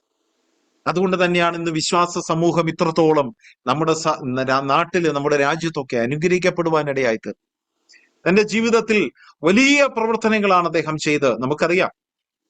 അങ്ങനെ ഒരുപാട് കാര്യങ്ങൾ പറയാൻ ധാരാളമുണ്ട്. എങ്കിലും ഈ രഹബോത്ത് തൃശ്ശൂരായിരുന്നു കൊണ്ട്, നെല്ലിക്കുന്നത്തായിരുന്നു കൊണ്ട് ഒരുപാട് കാര്യങ്ങൾ കർത്താവിന്റെ വചനം പഠിപ്പിക്കുകയും അനേകരടുത്ത് ചെന്ന് അറിയിക്കുകയും അനേകരെ തനിക്ക് കഴിയുന്നത് പോലെ സഹായിക്കുകയും പാവപ്പെട്ടവരെ തന്റെ കേന്ദ്രത്തിൽ കൊണ്ടുവന്ന് സൂക്ഷിക്കും, അവർക്ക് വേണ്ടതെല്ലാം നൽകി കൊടുക്കുകയും ചെയ്തുകൊണ്ട് ഓരോ ദിവസവും ഓരോ നേരത്തേക്ക് വേണ്ടിയുള്ള ഭക്ഷണത്തിന് വേണ്ടി ദൈവസന്നിധിയിൽ മുട്ടുകുത്തിയിരുന്ന് കണ്ണുനീരോടെ പ്രാർത്ഥിച്ച് ദൈവത്തിൽ നിന്നും പ്രാപിച്ചു കൊടുക്കുകയും ചെയ്യുന്ന ഒരു അനുഭവം. അതുകൊണ്ട് തന്നെ ആ കാലഘട്ടത്തിൽ അദ്ദേഹത്തോട് ഇഷ്ടമുള്ള അനേക ജനം അന്ന് ഉണ്ടായിരുന്നു, കേരളത്തിലുണ്ടായിരുന്നു. 1914 തന്റെ 47-ാമത്തെ വർഷം, 47-ാമത്തെ വയസ്സിൽ തനിക്കൊരു ആഗ്രഹമുണ്ടായി. കഴിഞ്ഞ നാളിതുവരെ കേരളത്തിലാണ് തന്റെ പ്രവർത്തനം നടത്തിക്കൊണ്ടിരുന്നത്. തന്റെ ജന്മദേശം ഒന്ന് സന്ദർശിച്ചിട്ട് ഏതാണ്ട് 6 മാസം അവിടെ സ്പെൻഡ് ചെയ്ത് സമയം ചെലവഴിച്ച് ഒന്ന് മടങ്ങി വരുവാൻ താൻ ആഗ്രഹിച്ചു. അങ്ങനെ പ്രാർത്ഥിച്ച് തന്റെ 47-ാമത്തെ വയസ്സിൽ 1914 തന്റെ 2 മക്കളുമായി അദ്ദേഹം ജർമ്മനിലേക്ക് യാത്രയായി. വളരെ നീണ്ട നാളുകൾക്ക് ശേഷമാണ് അദ്ദേഹം അവിടേക്ക് യാത്രയായത്. മാത്രമല്ല, 2 മക്കളെ അവരുടെ ഉപരിപഠനത്തിനു വേണ്ടി ഇംഗ്ലണ്ടിൽ നല്ലൊരു സ്ഥാപനത്തിലാക്കിയിട്ട് അവരുടെ കാര്യങ്ങളെല്ലാം ക്രമീകരിച്ച് തന്റെ ഭവനങ്ങളിലൊക്കെ ചെന്ന് തന്റെ പ്രിയപ്പെട്ടവരെയൊക്കെ കണ്ട് 6 മാസത്തിന് ശേഷം തിരിച്ച് കേരളത്തിൽ തന്നെ വന്ന് കർത്താവിന്റെ വേല ചെയ്യണം, അതായിരുന്നു തന്റെ പദ്ധതി. ആ പദ്ധതിയോടുകൂടെയാണ് അദ്ദേഹം അവിടേക്ക് കടന്നുപോയത്. എന്നാൽ തന്റെ യാത്രയിൽ താൻ അവിടെ ചെന്നപ്പോൾ നമുക്കറിയാം, ആ കാലഘട്ടത്തിൽ 1914 എന്ന് പറയുന്നത് 1-ാം ലോകമഹായുദ്ധം പൊട്ടിപ്പുറപ്പെട്ട ഒരു കാലഘട്ടമായിരുന്നു. അതുകൊണ്ട് തന്നെ ഒരു രാജ്യത്ത് നിന്ന് മറ്റൊരു രാജ്യത്തിലേക്ക് പോകാനുള്ള എല്ലാ മാധ്യമങ്ങളും അന്ന് ഒഴിവാക്കി, എല്ലാം ബ്ലോക്ക് ചെയ്തു. അതപ്പോ ആകാശമാർഗമാണെങ്കിലും കടൽ മാർഗമാണെങ്കിലും യാതൊരു നിലയിലും പോകുവാൻ കഴിയാതെ അതെല്ലാം തടസ്സപ്പെട്ടു. അതുകൊണ്ട് തന്നെ പെട്ടെന്ന് 6 മാസത്തിന് ശേഷം മടങ്ങി വരാമെന്നുള്ള തന്റെ ആ ചിന്ത നടക്കുവാനായിട്ടിടയായില്ല. തന്റെ പ്രിയപ്പെട്ടവരൊക്കെ നാട്ടിലുണ്ട്. തന്റെ 2 മക്കളെയും കൊണ്ടാണ് അവിടേക്ക് കടന്നുപോയത്. അവരെ ഉപരിപഠനത്തിന് അവരുടെ സ്ഥാപനങ്ങളിലാക്കി അല്പ ദിവസം വിശ്രമിച്ചപ്പോഴാണ് ഇങ്ങനെയൊരു പ്രതിസന്ധി കടന്നു വന്നത്. മാത്രമല്ല, അദ്ദേഹത്തിന് ഇന്ത്യയിലേക്ക് കടന്നു വരുവാനുള്ള അനുമതിയും നിഷേധിക്കപ്പെട്ടു. വലിയൊരു ദുഃഖം അദ്ദേഹത്തിന്റെ ജീവിതത്തിൽ ഉണ്ടായി. എന്നാൽ 1914 തന്നെ സ്വിറ്റ്സർലാൻഡിലേക്ക് അദ്ദേഹം കടന്നുപോയി. അവിടെ പോയി അഭയം തേടുവാനിടയായി. കാരണം ജർമ്മനി ഉൾപ്പെട്ട ഒരു ലോകമഹായുദ്ധമായിരുന്നു. വലിയ ബുദ്ധിമുട്ടുകൾ, വലിയ പ്രതിസന്ധിയായി. ഭക്ഷണത്തിനും ജീവിതത്തിനും എല്ലാം ബുദ്ധിമുട്ടായി. ആകെ പ്രതിസന്ധി ആയപ്പോൾ സ്വിറ്റ്സർലൻഡിലേക്ക് അദ്ദേഹം കടന്നുപോയി അവിടെ അഭയം തേടി. എന്നാൽ തന്റെ ഭാര്യയായ ഹാരിയറ്റ് മിച്ചലും 3 മക്കളും കേരളത്തിലായിരുന്നു. മൂത്ത 2 മക്കൾ മാത്രമാണ് ഇംഗ്ലണ്ടിലേക്ക് കൊണ്ടുപോകാനായിട്ടിടയായത്.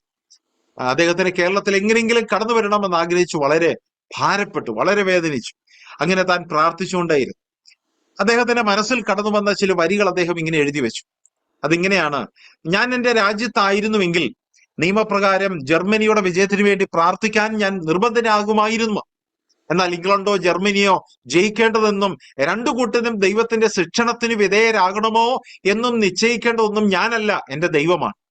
എന്റെ രാഷ്ട്രീയം ദൈവരാജ്യത്തിന്റെ രാഷ്ട്രീയമായതുകൊണ്ട് ജർമ്മൻ സാമ്രാജ്യം തവിടുപൊടിയായാലും ക്രിസ്തുവിന്റെ ശിഷ്യൻ എന്ന നിലയിൽ എനിക്കത് ഏതുമില്ല.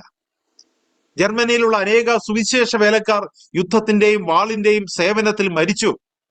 എന്തൊരു അജ്ഞതയാണത്! ഭീകരമായ അടിമത്തമാണത്. യൂറോപ്പിലെ ക്രൈസ്തവരാണ് ക്രൂരമായ ഈ കൂട്ടക്കൊലയ്ക്ക് ഉത്തരവാദികളെന്ന് അദ്ദേഹം എഴുതി. യേശു ക്രിസ്തുവിലുള്ള പൂർണ്ണമായ സൗന്ദര്യം കണ്ടെത്തേണ്ടതിന് പകരം അവരിപ്പോഴും ആ പഴയ നിയമത്തിന്റെ ആശയങ്ങളിലാണ് പൂണ്ടുകിടക്കുന്നത്. അദ്ദേഹം എഴുതിക്കൊണ്ടേയിരുന്നു. അതുകൊണ്ട് ഒരു ക്രിസ്ത്യാനിയും യുദ്ധവും എന്ന പേരിൽ ജർമ്മൻ ഭാഷയിൽ ഞാനൊരു പുസ്തകം എഴുതിയത് അച്ചടിച്ചുകൊണ്ടിരിക്കുകയാണ്. അദ്ദേഹം എഴുതിക്കൊണ്ടിരിക്കുകയാണ് ഈ കാര്യങ്ങൾ. സ്വിറ്റ്സർലൻഡിലുള്ള എന്റെ താമസത്തിന്റെയും വേലയുടെയും ഫലമായി അവിടെ വിലപ്പെട്ട അനേകം ആത്മാക്കളെ ദൈവം എനിക്ക് തന്നു. അദ്ദേഹത്തിന്റെ ഡയറിയിൽ അദ്ദേഹം എഴുതുകയാണ്. അതാണ് എന്നെ സംബന്ധിച്ച് വലിയൊരു ആശ്വാസം. എന്നാൽ ഇന്ത്യയിലുള്ള നിങ്ങളാണ് എന്റെ വിലമതിക്കാനാവാത്ത നിധികൾ എന്ന് അദ്ദേഹം തന്നെ പുസ്തകത്തിൽ എഴുതി. അതുകൊണ്ട് അവിടെയാണ് എന്റെ ഹൃദയവും ആകാംക്ഷയും ഇരിക്കുന്നത്. വാഗ്ദാന പ്രകാരം നിങ്ങളോടൊപ്പം എത്തി സ്നേഹത്തിന്റെ ആ മാധുര്യം അനുഭവിപ്പാനും സ്വർഗീയമായ സുഖം അനുഭവിപ്പാനും അവിടെ അധ്വാനിക്കുവാനും കർത്താവിന്റെ വരവിന്റെ താമസമെങ്കിൽ എന്റെ പ്രിയപ്പെട്ട ഇന്ത്യയിലും ഇന്ത്യൻ ജനതയ്ക്ക് വേണ്ടിയും മരിപ്പാനുള്ള എന്റെ ആഗ്രഹവും ദൈവം നിറവേറ്റട്ടെ അദ്ദേഹം എഴുതി. ഒടുവിൽ ഇങ്ങനെ എഴുതിയ ആ എഴുത്ത് അവസാനിപ്പിച്ചു: പറവൂർ സഭയിലെ വാത്സല്യ ഭാജനങ്ങളായ എന്റെ കൂട്ടുവിശ്വാസികൾക്ക് സ്നേഹത്തിന്റെ വന്ദനം ചൊല്ലിക്കൊണ്ട് കർത്താവിൽ നിങ്ങളുടെ കൂട്ടു സഹോദരൻ വി നാഗൽ. ഈ കത്തെഴുതി അദ്ദേഹം ഇന്ത്യയിലേക്ക് പോസ്റ്റ് ചെയ്യുകയാണ്. ഇത് വിലമതിക്കാനാവാത്ത ഒരു രേഖയായിട്ട് അവസാനിപ്പിച്ചു. തന്റെ ജീവിതത്തിന് വലിയൊരു ആഗ്രഹം ഇവിടെ കടന്നു വരണം, ഇവിടെ വന്ന് കർത്താവിന്റെ വേലയിൽ തുടരണം, കഴിയുമെങ്കിൽ ഇവിടെ തന്നെ മരിക്കണം. ഇവിടെ നമ്മുടെ കേരള ജനത്തിനു വേണ്ടി, ഇന്ത്യൻ ജനത്തിനു വേണ്ടി, അവരുടെ സുവിശേഷ ഉയർച്ചയ്ക്ക് അഭിവൃദ്ധിക്ക് വേണ്ടി കഴിയുന്നിടത്തോളം മരിക്കണം. അദ്ദേഹം പറയുകയാണ്, എന്റെ സകലതും എന്റെ കർത്താവാണ്. ഇവിടെ യുദ്ധമുണ്ടായാലും എന്ത് സംഭവിച്ചാലും അത് എന്നെ ബാധിക്കുകയല്ല, എനിക്ക് അവിടെ പോകണം. എന്റെ ജീവിതത്തിന്റെ സകലതും, എന്റെ സംഗീതവും എന്റെ ശക്തിയും എന്റെ ബലവും എല്ലാം എന്റെ കർത്താവാണ്. അങ്ങനെ ഒരു ഗാനം അദ്ദേഹം എഴുതിയിരിക്കുന്ന നമുക്കറിയാം. എൻ യേശു എൻ സംഗീതം, എൻ ബലമാകുന്നു, താൻ ജീവന്റെ കിരീടം എനിക്ക് തരുന്നു, താൻ മുഖത്തിൻ പ്രകാശം, എത്ര മധുരം, നല്ലൊരു അവകാശം എന്റേത് നിശ്ചയം. ഈ അർത്ഥം ഉൾക്കൊള്ളുന്ന വളരെ അനുഗ്രഹീതമായ സുപരിചിതമായ ഗാനം കേട്ട് മടങ്ങി വരാം. കർത്താവിന്റെ ദാസനെ ഗാനം ആലപിക്കുന്നതിനായിട്ട് ക്ഷണി.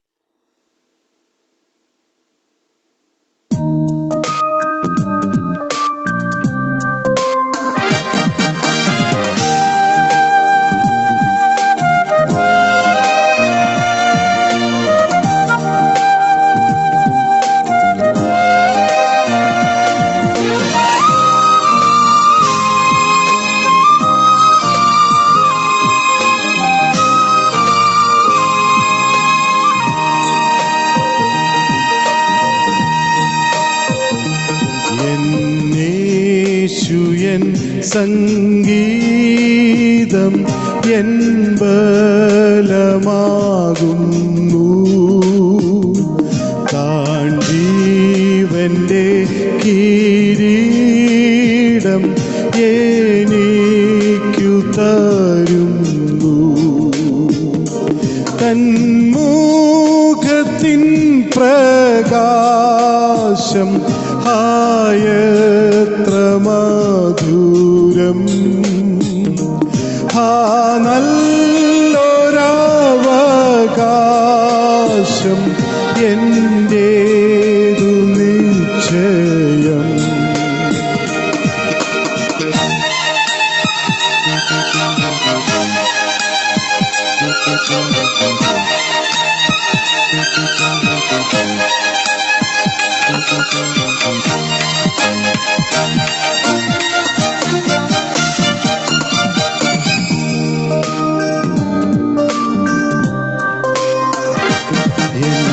യേശുയൻ സംഗീതം എൻ ബലമാകുന്നു.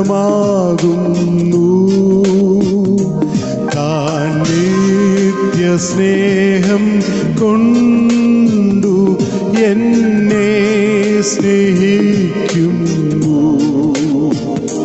താൻ തുടങ്ങിയ വേല എന്നിൽ നിവർത്തിക്കും. തൻ കൃഷ്ണമണി പോലെ എന്നെ കാത്തുകൊള്ളും.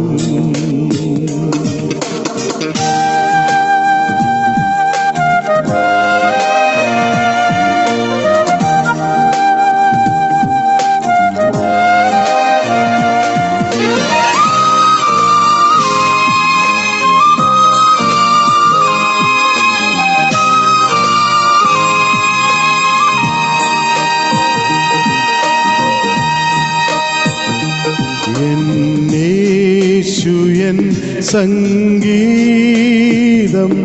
എൻ ബലമാകുന്നു. എൻ ഹൃദയത്തിൻ ഖേദം ഒക്കെ താൻ തീർക്കുന്നു.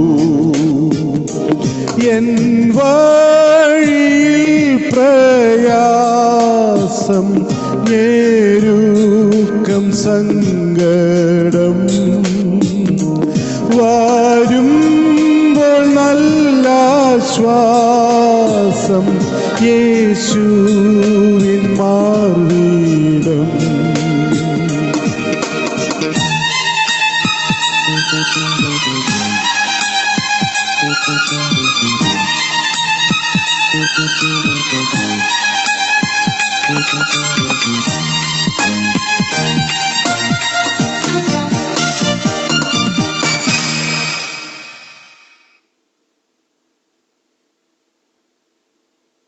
ദൈവനാമത്തിന് മഹത്വമുണ്ടാകട്ടെ. കർത്താവിന്റെ ദാസൻ വി നാഗൽ സാഹിബിന്റെ ജീവിതാനുഭവങ്ങളിലൂടെ കടന്നു പോവുകയായിരുന്നു.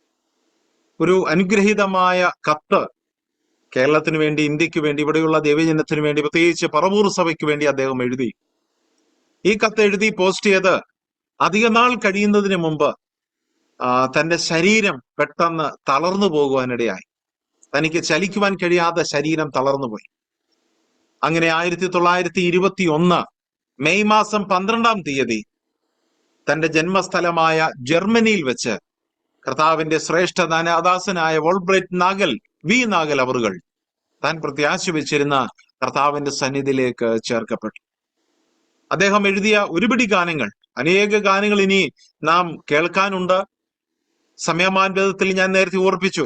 അതുപോലെ തന്നെ യേശുവേ നിന്റെ രൂപമീ എന്റെ കണ്ണുകൾക്ക്, അങ്ങനെ എത്രയോ ഗാനങ്ങൾ അതൊക്കെ എഴുതി. ആ ഗാനങ്ങളിലൂടെ എഴുതി അറിയിച്ച ദൈവത്തിന്റെ സ്നേഹം, ആ സ്വർഗത്തിന്റെ മഹത്വം, ആ മഹത്വം കണ്ട് ഗാനങ്ങളോടുകൂടെ തന്നെ സംഗീത വീജികളായി തന്റെ ആത്മാവ് സ്വർഗത്തിലേക്ക് ചേർക്കപ്പെട്ടു. ജർമ്മനിയിൽ അദ്ദേഹത്തിന്റെ ഭൗതിക ശരീരം അടക്കപ്പെട്ടു. ചില നാളുകൾക്ക് കൂടെ കർത്താവിന്റെ ദാസിയും കുഞ്ഞുങ്ങളും ഇവിടെ പ്രവർത്തിച്ച് അവരും തങ്ങളുടെ പ്രിയപ്പെട്ട സ്ഥലത്തേക്ക് മടങ്ങിപ്പോവാനിടയായി. നാട്ടിലായിരുന്നപ്പോൾ അനേക സ്ഥലങ്ങളിൽ, കുമ്മനാട് ഉൾപ്പെടെയുള്ള അനേക സ്ഥലങ്ങളിൽ അദ്ദേഹം വന്ന് അനേകം ശുശ്രൂഷകൾ ചെയ്യുവാനിടയായി. ഇന്ന് അദ്ദേഹം ചെയ്ത അദ്ദേഹത്തിന്റെ പേരിലുള്ള അനേക സ്ഥാപനങ്ങൾ നമുക്ക് കേരളത്തിൽ കാണാം. അനേകം സ്കൂളുകളും സ്ഥാപനങ്ങളും ഒക്കെ നാം കാണാം. ഇത്രയും ഗാനങ്ങൾ, ഏതാണ്ട് 6 ഗാനങ്ങളോളം നാം കേട്ടുകൊണ്ടിരിക്കുകയായിരുന്നു. ഇനി അനേക ഗാനങ്ങളുണ്ട് എങ്കിൽ പോലും ആ ഗാനങ്ങളിലൂടെ നാം തിരിച്ചറിഞ്ഞ ദൈവത്തിന്റെ സ്നേഹം. ഞാൻ ഒരു വാക്യം വിശുദ്ധ വചനത്തിൽ നിന്ന് വായിച്ച് അവസാനിപ്പിക്കട്ടെ. അപ്പോസ്തലപ്രവൃത്തി 3-ാം അധ്യായം അതിന്റെ 5-ാമത്തെ വാക്യം. അപ്പോസ്തലപ്രവൃത്തി 3:5. അവിടെ പത്രോസും യോഹന്നാനും ദേവാലയത്തിലേക്ക് പോകുമ്പോൾ ഒരു വ്യക്തി ദേവാലയത്തിന്റെ വാതിൽക്കൽ ഇരുന്ന് ഭിക്ഷ യാചിക്കുകയാണ്. 3-ാം അധ്യായം 5-ാം വാക്യത്തിൽ എഴുതിയിരിക്കുന്നു, അവൻ വല്ലതും കിട്ടുമെന്ന് കരുതി അവരെ സൂക്ഷിച്ചു നോക്കി. അവൻ വല്ലതും കിട്ടുമെന്ന് കരുതി അവരെ സൂക്ഷിച്ചു നോക്കി. ദൈവത്തിന് സ്തോത്രം. പ്രിയ ദൈവമക്കളെ, ദൈവദാസന്മാർ, അനേകം മിഷണറിമാർ കേരളത്തിൽ വന്ന് കർത്താവിന്റെ വേല ചെയ്യുമ്പോൾ ഇവിടെ അനേക ആളുകൾ ഉണ്ടായിരുന്നു. ഞങ്ങൾക്ക് എന്ത് കിട്ടും, നിങ്ങൾക്ക് എന്ത് ഞങ്ങൾക്ക് തരാനായിട്ട് കഴിയും? അല്പ പണമോ വസ്ത്രമോ മരുന്നോ? അതല്ല, ഞങ്ങളുടെ ആത്മാക്കൾക്ക് വേണ്ടി, നിത്യതയ്ക്ക് വേണ്ടി അവർ കൊടുത്തത് കുറച്ച് പണവും കുറച്ച് വസ്ത്രവും കുറച്ച് ഭക്ഷണമോ മരുന്നോ? അതല്ല. അവർ കൊടുത്തത് ഏറ്റവും ശ്രേഷ്ഠമായ ഒന്ന്. അവിടെ കർത്താവിന്റെ ദാസന്മാർ പറയുന്നത്, വെള്ളിയും പൊന്നും എനിക്കില്ല, ഞങ്ങൾക്കുള്ളത് നിനക്ക് തരുന്നു, നസറാനായ യേശു ക്രിസ്തുവിന്റെ നാമത്തിൽ നീ എഴുന്നേറ്റ് നടക്ക. അവരെന്താ കൊടുത്തത്? വെള്ളിയും പൊന്നുമല്ല, സമ്പത്തും വീടുമല്ല, മഹത്വങ്ങളല്ല. അവർ കൊടുത്തത് ആരെ അവര് മുറുകെ പിടിക്കുന്നുവോ, അവര് മുറുകെ പിടിച്ചിരുന്നുവോ, ആ കർത്താവ് യേശു ക്രിസ്തുവിനെ ആ രോഗിക്ക് പകർന്നു കൊടുത്തു. ആ കർത്താവ് യേശു ക്രിസ്തുവിനെ പകർന്നു കൊടുത്തപ്പോൾ അടുത്ത വാക്യങ്ങളിൽ നാം വായിക്കുന്നുണ്ട്, അവൻ നടന്നും തുള്ളിയും കൊണ്ട്, അവൻ കുതിച്ചെഴുന്നേറ്റ് നടന്നും തുള്ളിയും കൊണ്ട് അവർ ദൈവത്തെ മഹത്വപ്പെടുത്തി. ദൈവത്തിന് സ്തോത്രം. സ്നേഹിത, എന്റെയും നിങ്ങളുടെയും മുമ്പിൽ ഞങ്ങൾക്ക് എന്ത് തരാൻ കഴിയും എന്ന് ചോദിച്ചുകൊണ്ട് നിസ്സഹായരായ ഒരു പറ്റം ജനം നമ്മുടെ മുമ്പിലുണ്ട്. വിതച്ചിടുക നാം സ്വർഗത്തിന്റെ വിത്ത. അനുഗ്രഹീതമായ ഗാനമാണ് അദ്ദേഹം എഴുതിയത്. നമ്മുടെ മുമ്പിലുള്ള അനേക ആളുകൾ, ഞാനിങ്ങനെ പറയട്ടെ, നമ്മുടെ കുഞ്ഞുങ്ങൾ പോലും മദ്യത്തിന്റെയും മയക്കുമരുന്നിന്റെയും പുറകിൽ പോകുമ്പോൾ, ഈ ലോകത്തിന്റെ ഇഷ്ടങ്ങൾക്ക് പോകുമ്പോൾ, അവർക്കറിയില്ല അവർ ചെയ്യുന്ന തെറ്റോ ശരിയോ അവർക്കറിയില്ല. നമുക്ക് എന്തവർക്ക് കൊടുക്കാൻ കഴിയും? നമുക്ക് എന്തവർക്ക് ദാനം ചെയ്യാനായിട്ട് കഴിയും? നാം മുറുകെ പിടിച്ചിരിക്കുന്ന ഈ യേശു ക്രിസ്തുവിനെ നമ്മുടെ ജീവിതത്തിലൂടെ അവർക്ക് വിളമ്പി കൊടുക്കുവാൻ, പകർന്നു കൊടുക്കുവാൻ നമുക്ക് കഴിയുന്നുണ്ടോ? ഇല്ല എങ്കിൽ നമ്മുടെ ജീവിതം എത്ര അർത്ഥശൂന്യമാണെന്ന് നിങ്ങൾ ചിന്തിക്കുക. നമ്മുടെ അയൽപക്കത്തുള്ളവരോട്, നമ്മോടുകൂടെ ജോലി ചെയ്യുന്നവരോട്, നമ്മുടെ വീട്ടിൽ സഹായത്തിന് വരുന്നവരോട്, നമ്മുടെ കുഞ്ഞുങ്ങളോട്, അവരുടെ കൂടെ പഠിക്കുന്ന പ്രിയപ്പെട്ടവരോട്, കുഞ്ഞുങ്ങളോട്, അവരുടെ അധ്യാപകരോട്, നമ്മുടെ സ്നേഹിതരോട്, ചാർച്ചക്കാരോട് നാം മുറുകെ പിടിക്കുന്ന യേശു ക്രിസ്തുവിനെ പകർന്നു കൊടുക്കുവാൻ നമുക്ക് കഴിഞ്ഞിട്ടുണ്ട്. ഒരു സഹോദരിയെ കുറിച്ച് ഞാൻ ഇങ്ങനെ കേട്ടു. നീണ്ട വർഷങ്ങൾ കർത്താവിന്റെ വേല ചെയ്തു, അനേകരുടെ സുവിശേഷം പറഞ്ഞു, ആരും കർത്താവിനെ അറിഞ്ഞില്ല. വളരെ ദുഃഖിതയായി തന്റെ ബലഹീന സമയത്ത് വളരെ ശരീരം തളർന്ന് കട്ടിലിൽ കിടക്കുക. അപ്പോഴും താൻ പ്രാർത്ഥിച്ചത്, കഴിഞ്ഞ നീണ്ട വർഷങ്ങളിൽ ഞാൻ കർത്താവിന്റെ വേല ചെയ്തിട്ട് അയ്യോ ആരും വിശ്വസിച്ചില്ലല്ലോ, ആ മഹത്വം കാണുവാൻ അവർക്ക് കഴിഞ്ഞില്ല, അവർ മരണപ്പെട്ടു. പക്ഷേ ആ ശവസംസ്കാര ശുശ്രൂഷയിൽ അനേകരവിടെ കടന്നു വന്നിട്ട് ഇങ്ങനെ പറഞ്ഞു, ഈ സഹോദരി പറഞ്ഞ സുവിശേഷമാണ് ഞാൻ വിശ്വസിക്കുവാനിടയായത്. കർത്താവിന്റെ ദാസൻ എഴുതിയ ഒരു ഗാനമുണ്ട്, ഒരു നാൾ നശ്വര ലോകം വിട്ടുപിരിയും നാം അതിവേഗം, എന്നാൽ അങ്ങേ കരയിൽ ചെന്ന് നാം നേടിയത് എന്തെന്ന് എണ്ണും. നാം അവിടെ ചെന്ന് നിൽക്കുമ്പോൾ എത്രയോ ആയിരങ്ങളെ സുവിശേഷത്തിലേക്ക് നയിക്കുവാൻ നമുക്ക് ഭാഗ്യം ലഭിച്ചാൽ ആ നന്മ നാം തിരിച്ചറിയുന്ന ഒരു സ്ഥലമുണ്ട്, ഒരു സമയമുണ്ട്. പ്രിയപ്പെട്ടവരെ, മത്തായി സുവിശേഷം 5-ാം അധ്യായത്തിൽ എഴുതി, ഈ ലോകം നിങ്ങളെ ദുഃഖിപ്പിക്കും, ഉപദ്രവിക്കും, പീഡിപ്പിക്കും, കൊന്നുകളയും. നിങ്ങൾ ഭാഗ്യവാന്മാർ, സ്വർഗത്തിൽ നിങ്ങളുടെ പ്രതിഫലം വിലയേറിയത്. നിങ്ങൾ ഭാഗ്യവാന്മാർ. ദൈവനാമത്തിന് മഹത്വം ഉണ്ടാകട്ടെ. വിതച്ചിടുക നാം സ്വർഗത്തിന്റെ വിത്താം എന്ന ഗാനത്തിന്റെ ഒരു സ്റ്റാൻസ കേവലം നാം കേട്ടിട്ട് മടങ്ങി വരാൻ നമ്മുടെ സമയം അവസാനിപ്പിക്കുകയാണ്. തന്റെ ആ ഗാനത്തിന്റെ ആ പ്രതീക്ഷയുടെ, അല്ലെങ്കിൽ തന്റെ ഉപദേശത്തിന്റെ അവസാന വാക്ക്, സ്വർഗത്തിന്റെ വിത്ത് നമ്മളാൽ ആവോളൊന്ന് വിതയ്ക്കുവാൻ കർത്താവിന്റെ ദാസനെ ആ ഒരു സ്റ്റാൻസ പാടുവാനായിട്ട് ക്ഷണിക്കും.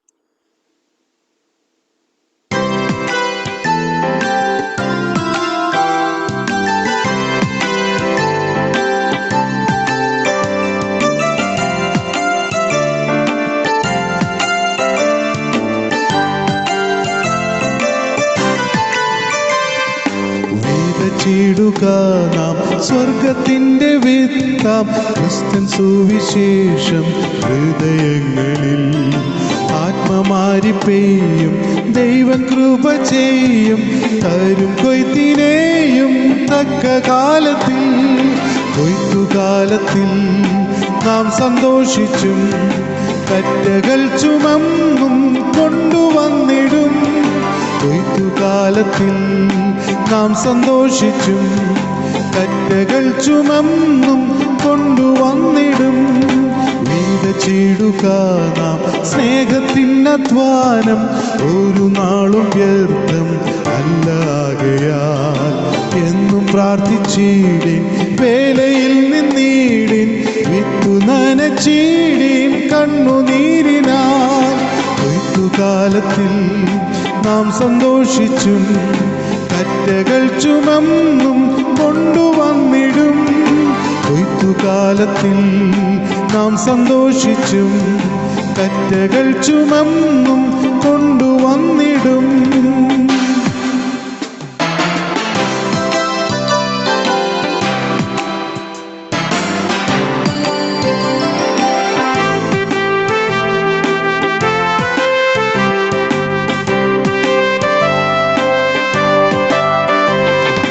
വിതച്ചിടുക നാം വർദ്ധനയ ദൈവം നൽകും സർവനേരം തന്മൻ ശക്തിയാൽ.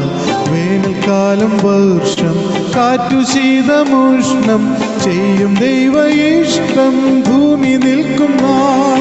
കൊയ്ത്തുകാലത്തിൽ നാം സന്തോഷിച്ചും കറ്റകൾ ചുമന്നും കൊണ്ടുവന്നിടും. കൊയ്ത്തുകാലത്തിൽ നാം സന്തോഷിച്ചും കറ്റകൾ ചുമന്നും കൊണ്ടുവന്നിടും. വിതച്ചിടുക നാം തടസ്സമനേകം സാത്താൻ കൊണ്ടെന്നാലും തൻ വൈരാഗ്യത്തിൽ. തളർന്നു പോകാതെ സ്നേഹവും വിടാതെ നിൽക്ക ക്ഷീണിക്കാതെ ക്രിസ്ത്യൻ ശക്തിയിൽ. കൊയ്ത്തുകാലത്തിൽ നാം സന്തോഷിച്ചും കറ്റകൾ ചുമന്നും കൊണ്ടുവന്നിടും. കൊയ്ത്തുകാലത്തിൽ നാം സന്തോഷിച്ചും കറ്റകൾ ചുമന്നും കൊണ്ടുവന്നിടും. Thank you James Kodunthara brother. വളരെ അനുഗ്രഹീതമായ നിലയിൽ ആ ഗാനങ്ങൾ നമുക്ക് കേൾക്കുവാനിടയായി. ഇതുവരെയും കർത്താവിന്റെ ദാസൻ വോൾബ്രൈറ്റ് നാഗൽ, വി നാഗൽ അവരുടെ ജീവിതത്തിലൂടെ കടന്നു പോവുകയായി. ഇനി പറയാൻ ധാരാളമുണ്ടെങ്കിലും നമ്മുടെ സമയം നമ്മെ അനുവദിക്കുന്നില്ല. ഒരു തീരുമാനം, അദ്ദേഹമൊക്കെ ചെയ്ത ശുശ്രൂഷയോളം നമുക്ക് ചെയ്യാൻ കഴിഞ്ഞില്ല എങ്കിൽ പോലും നമ്മളാൽ കഴിയുന്നിടത്തോളം കർത്താവിന് വേണ്ടി ചിലത് ചെയ്ത് സന്തോഷത്തോടെ പ്രത്യാശയോടെ ഈ ഭൂമി വിട്ട് നമ്മുടെ കർത്താവായ യേശു ക്രിസ്തുവിനെ സ്വീകരിപ്പാൻ നമുക്ക് ഒരുക്കമുള്ളവരായിരിക്കാൻ ദൈവം നിങ്ങളെ എവരെയും അനുഗ്രഹിക്കട്ടെ. ദൈവനാമത്തിന് മഹത്വം ഉണ്ടാകട്ടെ. വോട്ട് ഓഫ് താങ്ക്സിനും മറ്റ് കാര്യങ്ങളുമായിട്ട് കർത്താവിന്റെ ദാസൻ മിനിസ്ട്രിയുടെ കോർഡിനേറ്ററായി പ്രവർത്തിക്കുന്ന കർത്താവിന്റെ ദാസൻ മാംകുര്യൻ ട്രിവാൻഡ്രവറുകളെ ക്ഷണിക്കുന്നു. നമ്മുടെ ജോയ് ജോണങ്ങളുണ്ട്. തീർച്ചയായിട്ടും ഒരു വാക്ക് പ്രാർത്ഥിച്ച് ആശീർവാദം പറഞ്ഞ് അവസാനിപ്പിക്കും. പ്രിയ കർത്താവിന്റെ ദാസന്മാരെ ശുശ്രൂഷയ്ക്കായിട്ട് പ്രാർത്ഥനയോടെ ക്ഷണിക്കും. ദൈവനാമത്തിന് നന്ദിയോടെ സ്തോത്രം ചെയ്യുകയാണ്. ചില ആഴ്ചകൾക്ക് ശേഷം കാലൂരിനാഥ മിനിസ്ട്രി ഒരുക്കിയ പാടി സ്തുതിക്കാമെന്ന ഈ പ്രോഗ്രാമിലേക്ക് നമുക്ക് ഏവർക്കും കടന്നു വരുവാൻ ദൈവം അനുകൂലമായ ഒരു സാഹചര്യം ദൈവം നമുക്കിന്ന് തന്നു. അതിനായിട്ട് ദൈവത്തെ നന്ദിയോടെ സ്തോത്രം ചെയ്യുകയാണ്. കടന്നു വന്ന എല്ലാ പ്രിയപ്പെട്ടവർക്കും ദൈവനാമത്തിൽ ഞങ്ങളുടെ സ്നേഹത്തെ അറിയിക്കുകയാണ്. നിങ്ങളുടെ വിലപ്പെട്ട സമയമാണ് ഇന്ന് മാറ്റിവെച്ച് ഈ പ്രോഗ്രാമിലേക്ക് കടന്നു വന്നത്. നാം കടന്നു വന്ന് ബി നാഗൽ സാഹിബിന്റെ അനേക അനുഗ്രഹിക്കപ്പെട്ട ഗാനങ്ങൾ നാം കേട്ടുകൊണ്ടിരിക്കുകയായിരുന്നു. ഞാൻ ഇങ്ങനെ ഓർക്കുകയായിരുന്നു, ഏത് രാത്രിയിലും നമ്മളോട് നാഗൽ സാഹിബിന്റെ ഒരു പാട്ട് പാടണമെന്ന് പറഞ്ഞു കഴിഞ്ഞാൽ അത്രയ്ക്ക് നമ്മുടെ നാവിന്റെ തുമ്പത്താണ് ആ പാട്ടുകൾ ഉള്ളത്. പാട്ടുപുസ്തകം നോക്കാതെ തന്നെ നമുക്ക് പാടുവാൻ സാധിക്കും. അത്രയും ജനങ്ങളുടെ ഹൃദയങ്ങളിൽ, അതുപോലെ പ്രത്യേകിച്ച് മലയാളികളുടെ ഹൃദയങ്ങളിൽ ആ പാട്ടുകൾ ഇന്നും വളരെ ആഴമായിട്ട് പതിഞ്ഞിട്ടുള്ള പാട്ടുകളാണ്. മാത്രമല്ല, കർത്തദാസൻ പ്രസംഗം ചെയ്ത് മാത്രം ഇന്ത്യയെ വിട്ട് പോയിരുന്നെങ്കിൽ, ജീവിച്ചിരുന്നെങ്കിൽ ഇത്രയും അധികം നമ്മൾ അദ്ദേഹത്തെ നാം ഓർക്കത്തില്ലായിരുന്നു. പാട്ടുകൾ ഇന്നും ജീവിച്ചുകൊണ്ടിരിക്കുകയാണ്. പാട്ടുകൾ കൂടിയാണ് നായർ സാഹിബിനെ നാം കൂടുതലായിട്ട് അടുത്ത് അറിയുവാൻ ഇടവരുന്നിട്ടുള്ളത്. വളരെ അനുഗ്രഹിക്കപ്പെട്ട ഒരു അവതരണമാണ് പ്രിയ കർത്തദാസൻ സന്തോഷ് മാത്യു ഇന്ന് ചെയ്തത്. വളരെ സമയമെടുത്ത് പല കാര്യങ്ങളും പല പുസ്തകങ്ങളും നോക്കിയിട്ടാണ് ഇന്ന് കാര്യങ്ങൾ അവതരിപ്പിച്ചിട്ട് ആ കാര്യങ്ങൾ ചെയ്യുവാൻ ദൈവം ഇടവരുത്തിയത്. കർത്തദാസനെ ദൈവം ധാരാളമായിട്ട് അനുഗ്രഹിക്കട്ടെ. മാത്രമല്ല, അനുഗ്രഹിക്കപ്പെട്ട നായർ സാഹിബിന്റെ പാട്ട് പാടുവാൻ തക്കോണം ഞാൻ ഇങ്ങനെ ഓർക്കുകയായിരുന്നു. ഏറ്റവും സൂട്ടബിൾ ആയിട്ടുള്ള ആളാണ് പ്രിയ സഹോദരൻ ജെയിംസ് കൊടുന്തറ. വളരെ മനോഹരമായിട്ട് നായർ സാഹിബ് ഇന്ന് ജീവിച്ചിരിപ്പുണ്ടായിരുന്നെങ്കിൽ താൻ തീർച്ചയായിട്ടും ഇത് കണ്ട് സന്തോഷിക്കുമായിരുന്നു. അതുപോലെ താൻ ഇന്ന് വളരെ അനുഗ്രഹിക്കപ്പെട്ട ആ രീതിയിലാണ് ഇന്ന് പാടിയത്. നമ്മേവരും ആ പാട്ട് കേട്ട് സന്തോഷിക്കുകയായിരുന്നു. പ്രിയ ജെയിംസ് കൊടുന്തറ സഹോദരനെ ദൈവം ധാരാളമായിട്ട് അനുഗ്രഹിക്കട്ടെ. ഇന്നും ദൈവം ഇങ്ങനെ ഒരു സാവകാശം നമുക്ക് തന്നല്ലോ എന്നോർത്ത് ദൈവത്തെ നന്ദിയോടെ സ്തോത്രം ചെയ്യാണ്. വരും കാലങ്ങളിൽ ഇതുപോലെയുള്ള നല്ല ഗാനങ്ങളും ഇതുപോലുള്ള അനുഭവങ്ങളും നാം കേൾക്കുവാനിരിക്കുകയാണ്. അതിനുവേണ്ടി പ്രിയ ദൈവമക്കളായ നിങ്ങൾ കാൽവരിനാഥൻ മിനിസ്ട്രിയെ ഓർത്ത് പ്രാർത്ഥിക്കണമെന്ന് അപേക്ഷിച്ചു. ദൈവമെങ്കിൽ അടുത്ത ആഴ്ച നമുക്ക് ഇതുപോലെ കൂടുവാനുള്ള അവസരം ദൈവം നമുക്ക് തരട്ടെ. കടന്നു വന്ന എല്ലാ പ്രിയപ്പെട്ടവർക്കും ദൈവനാമത്തിൽ ഒരു പ്രാവശ്യം കൂടി നന്ദി അറിയിക്കുന്നു. നേരത്തെ അറിയിച്ച പോലെ പ്രിയ ജോൺ സഹോദരൻ കുവൈറ്റ് ഉണ്ടെങ്കിൽ പ്രിയ സഹോദരനുണ്ട്. പ്രാർത്ഥിച്ച് നമുക്ക് ഈ പ്രോഗ്രാം അവസാനിപ്പിക്കാം. ദൈവനാമം വാഴ്ത്തപ്പെടുമാറാകട്ടെ.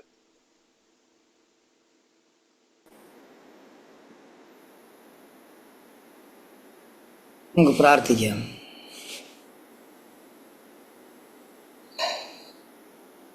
ഞങ്ങളെ അത്യധികമായി സ്നേഹിക്കുന്ന ഞങ്ങളുടെ ദൈവമേ, സ്വർഗീയ പിതാവേ, ഞങ്ങൾ അവിടുത്തെ വലിയ നാമത്തെ വാഴ്ത്തുന്നു, അങ്ങയെ സ്തുതിക്കുന്നു, അങ്ങയെ ആരാധിക്കുന്നു. അവിടുത്തെ തിരുമുമ്പാകെ ഞങ്ങൾക്ക് ഈ സംവിധാനത്തിലൂടെ വിവിധ ഇടങ്ങളിലായിരുന്നു കൊണ്ട് ഏകാത്മാവിൽ ഒരുമിച്ച് അങ്ങയുടെ നാമം ഉയർത്തുവാൻ, അവിടുന്ന് ചെയ്ത വൻ ക്രിയകളെ ഓർത്ത് അങ്ങയ്ക്ക് നന്ദി കരേറ്റുവാൻ, അവിടുത്തെ ഭക്തന്റെ ജീവിതത്തിലൂടെ അവിടുന്ന് ചെയ്തതായ വലിയ പ്രവൃത്തികളെക്കുറിച്ച് ഓർക്കുവാൻ, താൻ രചിച്ച അനേക അനുഗ്രഹീതമായ ഗാനങ്ങൾ കേൾക്കുവാൻ കർത്താവ് ഞങ്ങൾക്ക് ഭാഗ്യം തന്നല്ലോ. അതിനായിട്ട് സ്തോത്രം. അവിടുത്തെ പുത്രനും ഞങ്ങളുടെ കർത്താവിൻ്റെ രക്ഷിതാവുമായ യേശുക്രിസ്തു മുഖാന്തരം അടിയങ്ങൾക്ക് ലഭിച്ച സ്വർഗത്തിലെ സകലവിധ ആത്മീയ അനുഗ്രഹങ്ങൾക്കായിട്ടും ഞങ്ങൾ സ്തോത്രം ചെയ്യുന്നു. അധമ പാപികളായിരുന്ന ഞങ്ങളെ അവിടുന്ന് സ്നേഹിച്ചല്ലോ. കർത്താവെ, അവിടുത്തെ ദാസൻ നാഗൽ സാഹിബ് പാടിയതുപോലെ ഇത്ര സ്നേഹം, ഇത്ര സ്നേഹം. ഈ മനുഷ്യരിൽ എന്ത് നന്മയാണ് കണ്ടത്. അവിടുന്ന് ഞങ്ങളെ സ്നേഹിച്ചു. തൻ്റെ ഗാനങ്ങളൊക്കെ ഞങ്ങൾ പാടിയപ്പോൾ ഞങ്ങളുടെ ഹൃദയം ഞങ്ങളുടെ കർത്താവിനോട് ചേർന്ന് പോവുകയായിരുന്നു. മനുഷ്യ മനസ്സുകളെ കവരുന്ന നിലയിലുള്ളതായ അനുഗ്രഹീതമായ ലളിതമായ പദങ്ങളിലൂടെ അവിടുത്തെ ദാസന്റെ ഗാനങ്ങൾ ഇന്നും ജീവനോടെ നിലനിൽക്കുന്നു എന്നുള്ളത് കൊണ്ട് ഞങ്ങൾ അങ്ങയ്ക്ക് സ്തോത്രം ചെയ്യുന്നു. കാൽവറിയിൽ ഞങ്ങൾക്ക് വേണ്ടി പ്രദർശിപ്പിച്ചതായ ദിവ്യ സ്നേഹത്തെ വെളിപ്പെടുത്തുന്ന, അങ്ങയോടുള്ള സ്നേഹവും ഭക്തിയും ആശ്രയവും വർദ്ധിപ്പിക്കുന്ന അനുഗ്രഹീതമായ വരികൾ അവിടുത്തെ ദാസനിലൂടെ അവിടുന്ന് ഞങ്ങൾക്കായിട്ട് നൽകിയതിനായിട്ട് സ്തോത്രം. എത്രയോ വർഷങ്ങൾ കഴിഞ്ഞിട്ടും ഇന്നും ആ ഗാനങ്ങൾ പാടി ഞങ്ങൾക്ക് അങ്ങയെ മഹത്വപ്പെടുത്തുവാൻ, ധൈര്യം പ്രാപിക്കുവാൻ, ഞങ്ങളെ പ്രത്യാശ പുതുക്കുവാൻ അവിടുന്ന് ഇടയാക്കുന്നത് കൊണ്ട് സ്തോത്രം. ഈ രാത്രിയിലും കാൽവരിനാഥൻ മിനിസ്ട്രി മുഖാന്തരം ഇങ്ങനെ ഒരു ശുശ്രൂഷയിലൂടെ അവിടുത്തെ നാമത്തെ ഉയർത്തുവാൻ അവിടുന്ന് കൃപ ചെയ്തതിനായിട്ട് സ്തോത്രം. പ്രിയ സന്തോഷ് ബ്രദറിന് പ്രിയ ദേവദാസന്റെ ജീവിതത്തെക്കുറിച്ച് വളരെ മനോഹരമായ നിലയിൽ വളരെ ലളിതമായും ചുരുക്കമായും ആ വിഷയങ്ങൾ അവതരിപ്പിക്കുവാനുള്ള കൃപ നൽകിയതിനായിട്ട് സ്തോത്രം. കർത്താവ് തുടർന്നും തന്നെയും തൻ്റെ ശുശ്രൂഷകളെയും ആദരിക്കുകയും ബലപ്പെടുത്തുകയും ചെയ്യണമേ. ഞങ്ങളുടെ പ്രിയ സഹോദരൻ ജെയിംസ് കൊടുന്തറയ്ക്കായിട്ട് സ്തോത്രം. കർത്താവെ, ഹൃദയത്തിൻ്റെ ആഴങ്ങളിൽ നിന്ന് വളരെയധികം ഹൃദ്യമായി പാടുവാൻ, ഇമ്പമായി പാടുവാൻ അവിടുത്തെ ദാസനെ അവിടുന്ന് സഹായിച്ചു. സംവിധാനങ്ങളെല്ലാം അവിടുന്ന് നിയന്ത്രിച്ചതിനായിട്ട് ഞങ്ങൾ സ്തോത്രം ചെയ്യുന്നു.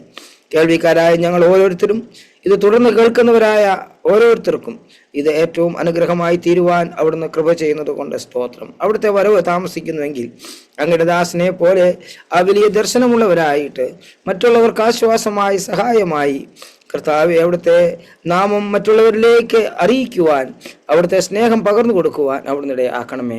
കർത്താവെ, താൻ ചെയ്തതായ സേവനങ്ങൾ ഇന്ന് ഞങ്ങളുടെ നാട്ടിൽ വലിയ ഓർമ്മയായി അവശേഷിക്കുന്നു. അനേകർക്ക് അത് അനുഗ്രഹമായി തുടരുന്നു. അങ്ങനെയുള്ള ശുശ്രൂഷകളൊക്കെ ഇനിയും യേശു ക്രിസ്തുവിൻ്റെ നാളോളം തികയ്ക്കുവാൻ അവിടുന്ന് കഴിവുള്ളവനാണല്ലോ. ആ നിലയിൽ അവിടുന്ന് പ്രവർത്തിക്കുന്നത് കൊണ്ട് സ്തോത്രം ചെയ്യുന്നു. ഇന്ന് രാത്രി ഈ ശുശ്രൂഷയെ അവിടുന്ന് ആദരിച്ചതിനായിട്ട് ഞങ്ങൾ നന്ദി പറയുന്നു.